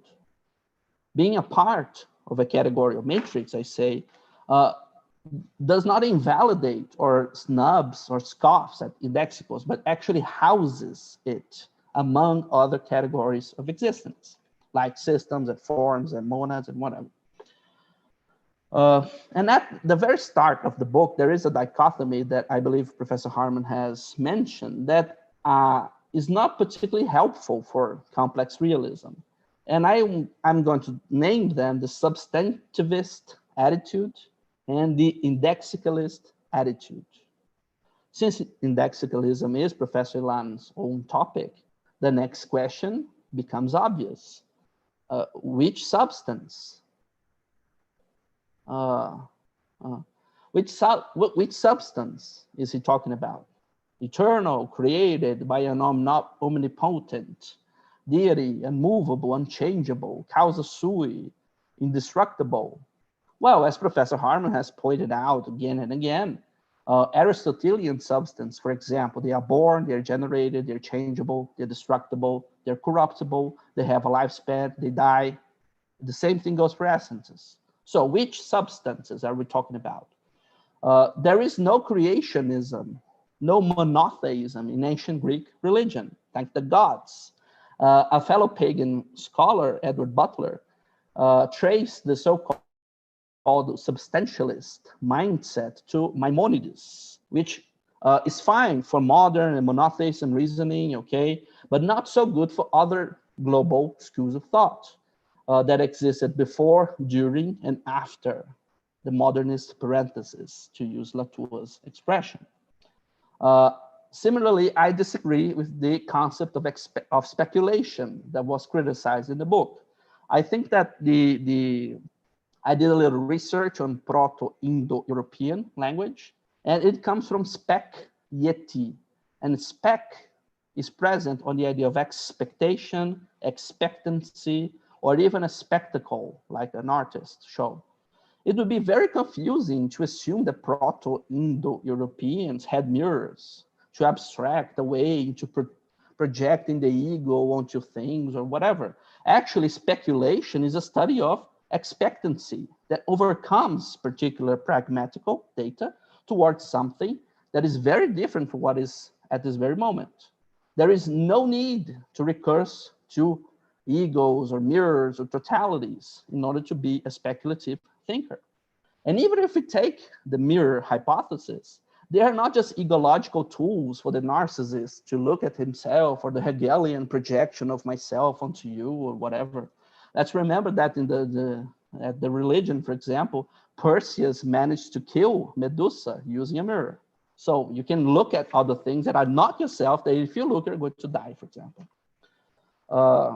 And as a meta-philosophical criticism, I believe that philosophy does not benefit at all from this constant odyssey to find the bedrock of reality, the fundamental particle of reality, be it atoms and quarks, modern humans, indexicals, language games. I think that there is a prejudice of simplicity that if we find the supposed fundamental particle, we would somehow have found the Lego block that you're going to connect to other things and build things. And I don't think that's neither possible nor desirable. Now, I would like to hear Professor Lan on transparency. That might be my limitation, but I didn't understand the accusation of transparency regarding Whitehead.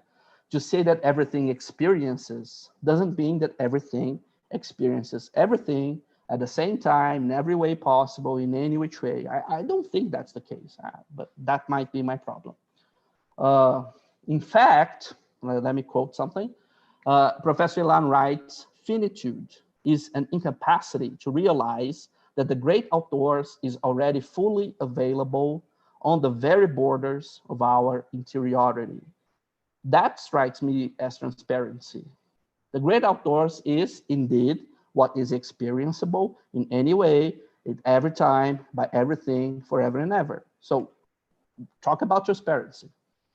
I also didn't understand why solidarity of the world is such a bad thing, because it would lead to totality. I really didn't understand that.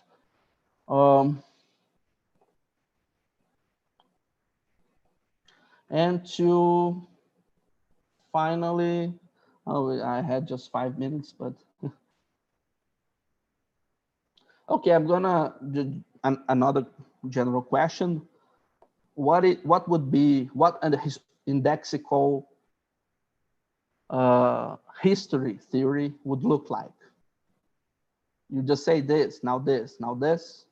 Where is the spirit, the geist, the social, the cultural? If we just say this, this, and this, no systems, no objects, no bodies, no forms, no nothing, just this and this and this. How can we talk about history? How can we talk about social world? How can we talk about culture? It really, I find that really, really puzzling. There are some tiresome questions that everybody that works with paradoxes and contradictions always hear, but I need to ask them once again.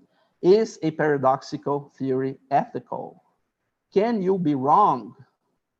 Because if what you predict comes true, the theory profits.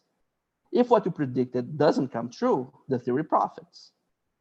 How is that not a built-in immunity from criticisms, from limits? Or better yet, can indexicalism be genuinely interrupted? I really don't see how, because if it succeeds, we have indexicals here and there and there and there. If not, Professor Ilan said at the end of the book, the own position of the book was designed to fail, to promote something like metaphysical scarcity against the supposedly metaphysical abundance. Well, how is that interruptible? And to close, finally, I'm not a connoisseur of psychoanalytical theories, much less Lacan, but the criticism against the great other of Lacan really put my feelings in a row, because the supposedly not great other of Levinas served to highlight a metaphysical claustrophobia that I felt all during the book. Ilan said that the Lacanian great other, I'm quoting him, is outdoors judging what is inside. By comparison to what I felt towards the Levinasian great other, we should be so lucky. If the Levinasian one just judged us from outside, it would be the least of our problems, because we could just say, okay, go away. But it shapes us, it takes us hostage, it puts us, it's demanding, and it chases us. So we should be so lucky if we were just observed, if there was just like a bigot outside, hey, you cannot be gay. Okay, you can say, F off. So, but the Levinasian great other, it holds, so whatever. That's a feeling that I had during all the book, perhaps. And I finished the contribution here, and I'm anxious to hear what Professor Ilan has to say. Perhaps not today, tomorrow, I don't know. But thank you for listening. There were much more things, but I can write something after. Otavio, I loved that. It was almost Žižekian in terms of its spiritedness and your breadth of references. I haven't been so entertained in a long time. Also, your bluntness, that you're able to challenge not only Harman, but me in your talk. I really appreciate that. It's wonderful. Thank you. Well, we're a bit late. I don't know if people want to carry on a little bit. Our chair had to go because we're after time, in fact. So if people are willing to stay for, I don't know, another 10 minutes or so, or maybe 7 minutes, then we can discuss a bit. I'll say something just to begin with and try to be very brief. It's very interesting, the comparison between kenotypes and indexicals. And in fact, I think what I'm working on right now is to try. I mean, this is kind of a continuation of the idea of indexicalism in a slightly different context that I'm doing with other people. Basically, Guilherme and Joe and Simeon Ochimo. We are, in a sense, what we're doing is to try to, can be pictured as an attempt to do a kind of a kenotypic account of indexicals, or even if you want to be directly to what we're doing, provide a kind of a kenotypical logic of demonstratives in a polemic with both Kaplanians and non-Kaplanians in the philosophy of demonstratives. So yeah, I think the idea of kenotypes as types that are empty, I would say, are empty of content in the Kaplanian sense. I think that's a good name, yeah, for what we're doing. And pretty much, I think the idea is that something can have a character, as we say, it can address something, but without committing itself to any, a sign can address something, point at something, have a character without being committed to any content. So I think that's the idea, even given a context. And this is where it gets interesting, because of course Kaplan's story is that you've got a character that's given a content, a character that given a context acquires a content. We're saying that it doesn't acquire a content, it acquires something else that is empty of content. So that's very interesting suggestion, and sort of helps thinking about this. Then I think I'll run very quickly through your last comments that are kind of criticisms of the book. First, substantive and substantialist. I think, yeah, I mean, I realize now that the words are a bit unfelicitous, because, I mean, in a sense, that people confuse that. And I mean, when I talk about substantive, which is what is not indexical, I'm not talking about substance necessarily, as I said before. So in a sense, I think this is important, because it's not about substance. It's not about a criticism of substance itself. It involves a criticism of substance, because basically with indexicals we cannot have substances. But then you have, but then you can criticize. You can not be committed to substances, but be committed to substantives. So I think this is an important thing. And then you say, why do you think that there are only indexicals, and why don't you think that, why are you trying to reduce everything to indexicals?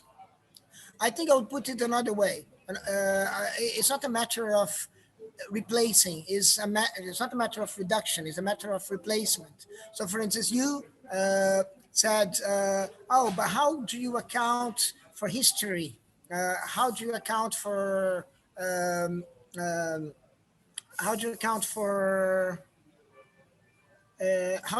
history? Like that one thing happens and another thing happens. Well, you do, because of the indexicality of time. I mean, it wouldn't make any sense to talk about history without that. And that's the indexicalist claim. So basically, by replacement, what I mean is, instead of talking about, instead of assuming substantives, you work with indexicals, and you try and think in a situated way throughout.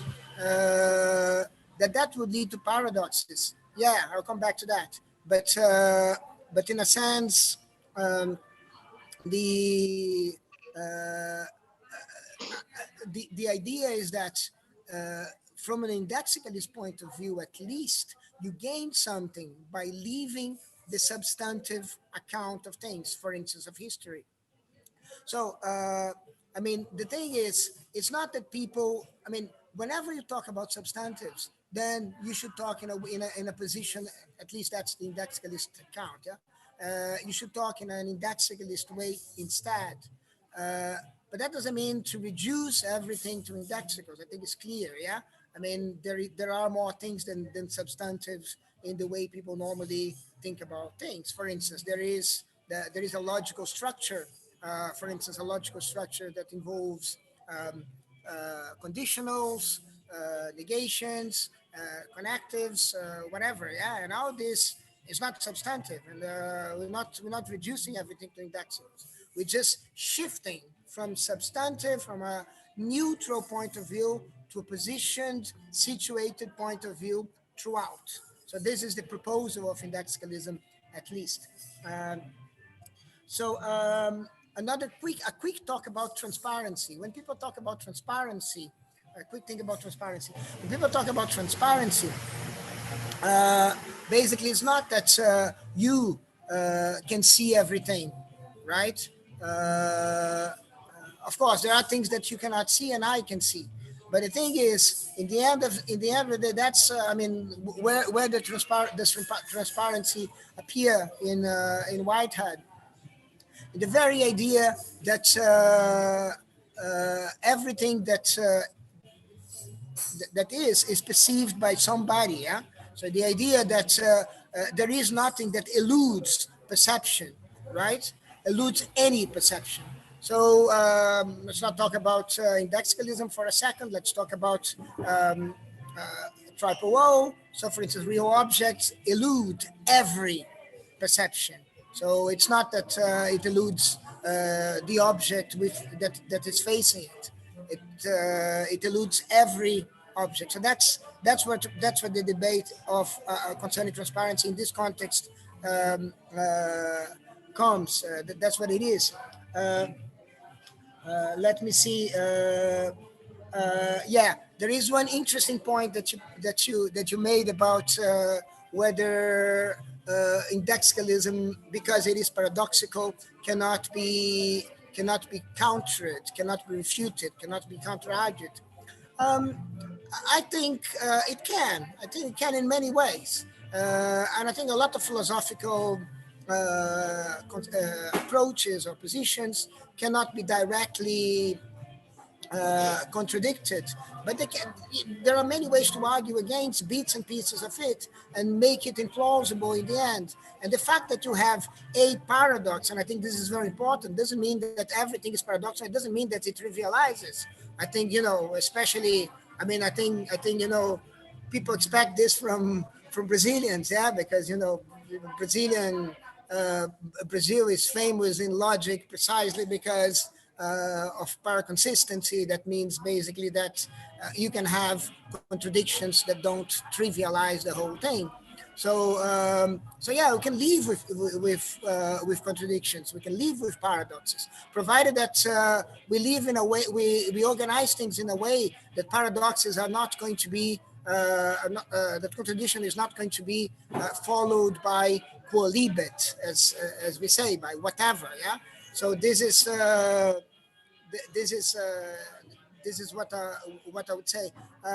Tomorrow, when I'll be replying to John, as I said before, I'm going to rehearse a small theory of indexical dialetia, talking directly towards with an idea of priests. So priests, for instance, would say it's not everything that is a true contradiction. True contradictions are circumscribed. And I would agree with that. But that kind of circumscription of contradiction will be done by indexicalism in a very different way from the way I think priests would be doing. And of course, I don't have like a ready-made account of that, but I'll rehearse the idea tomorrow that priest's account is substantivist as opposed to an indexicalist account. And last, you talk about claustrophobia. I don't know.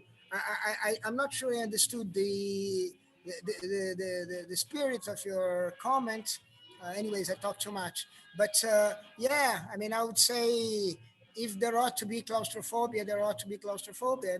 And yes, I think, that's, in a sense, that is perhaps the Stimmung of the thing. Having said that, I don't know. I don't really see that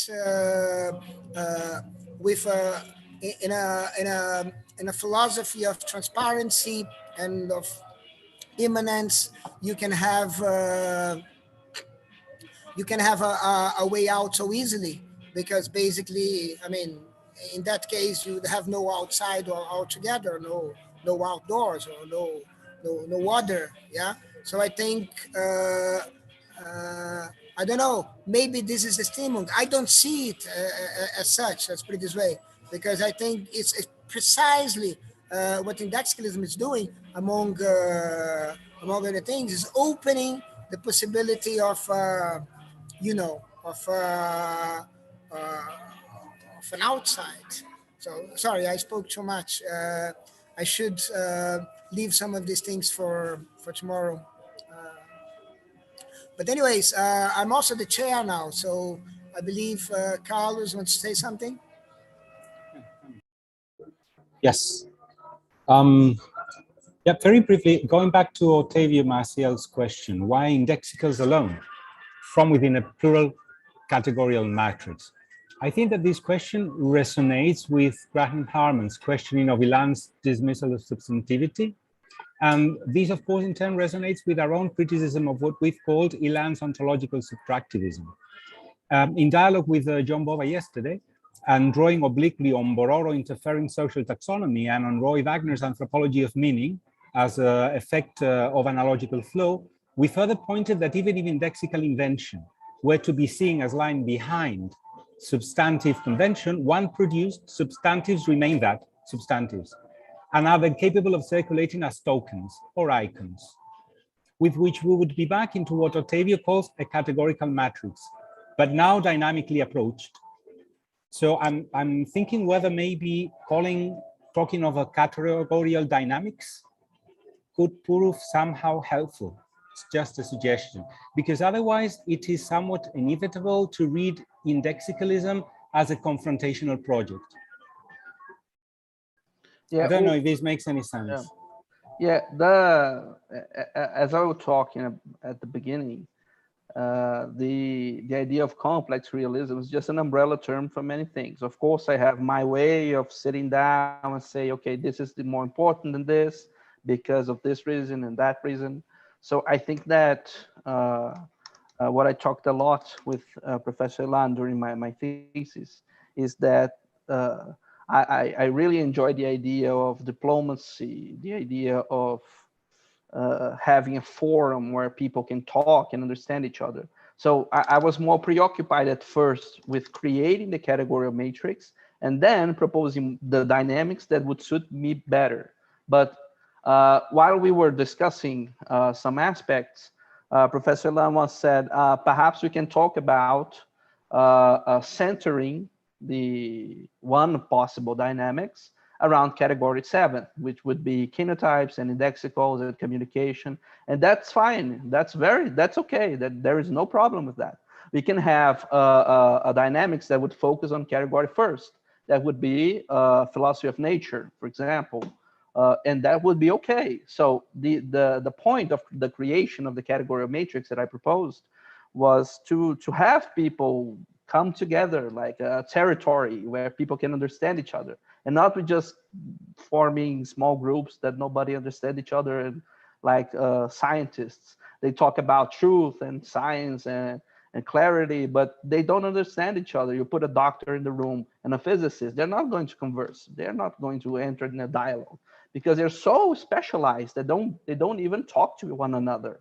So before bringing out my categorical dynamics for this and that, I try to build the terrain. Like they say in the United States, if you build it, they'll come.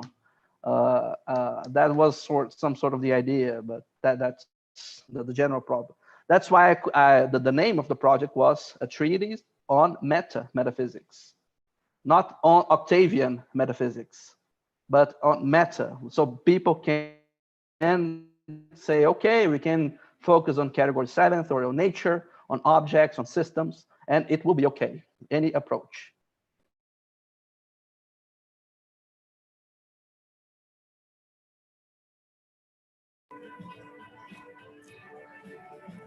Well, I don't know. As a chair, I think we've gone past time by long. So I don't know. Maybe we should close here, and if everyone agrees, and then try and resume tomorrow. So see you tomorrow. Thank you very much. Well, congratulations on organizing this wonderful conference. A quick practical question. When are the papers due for the journal? Well, I don't know. I still have to talk to folks in Cosmos and History, but I think we have some time. Don't worry. I think it's going to be towards more like the end of the year, like late November, December. We're gonna have some time for that. Right.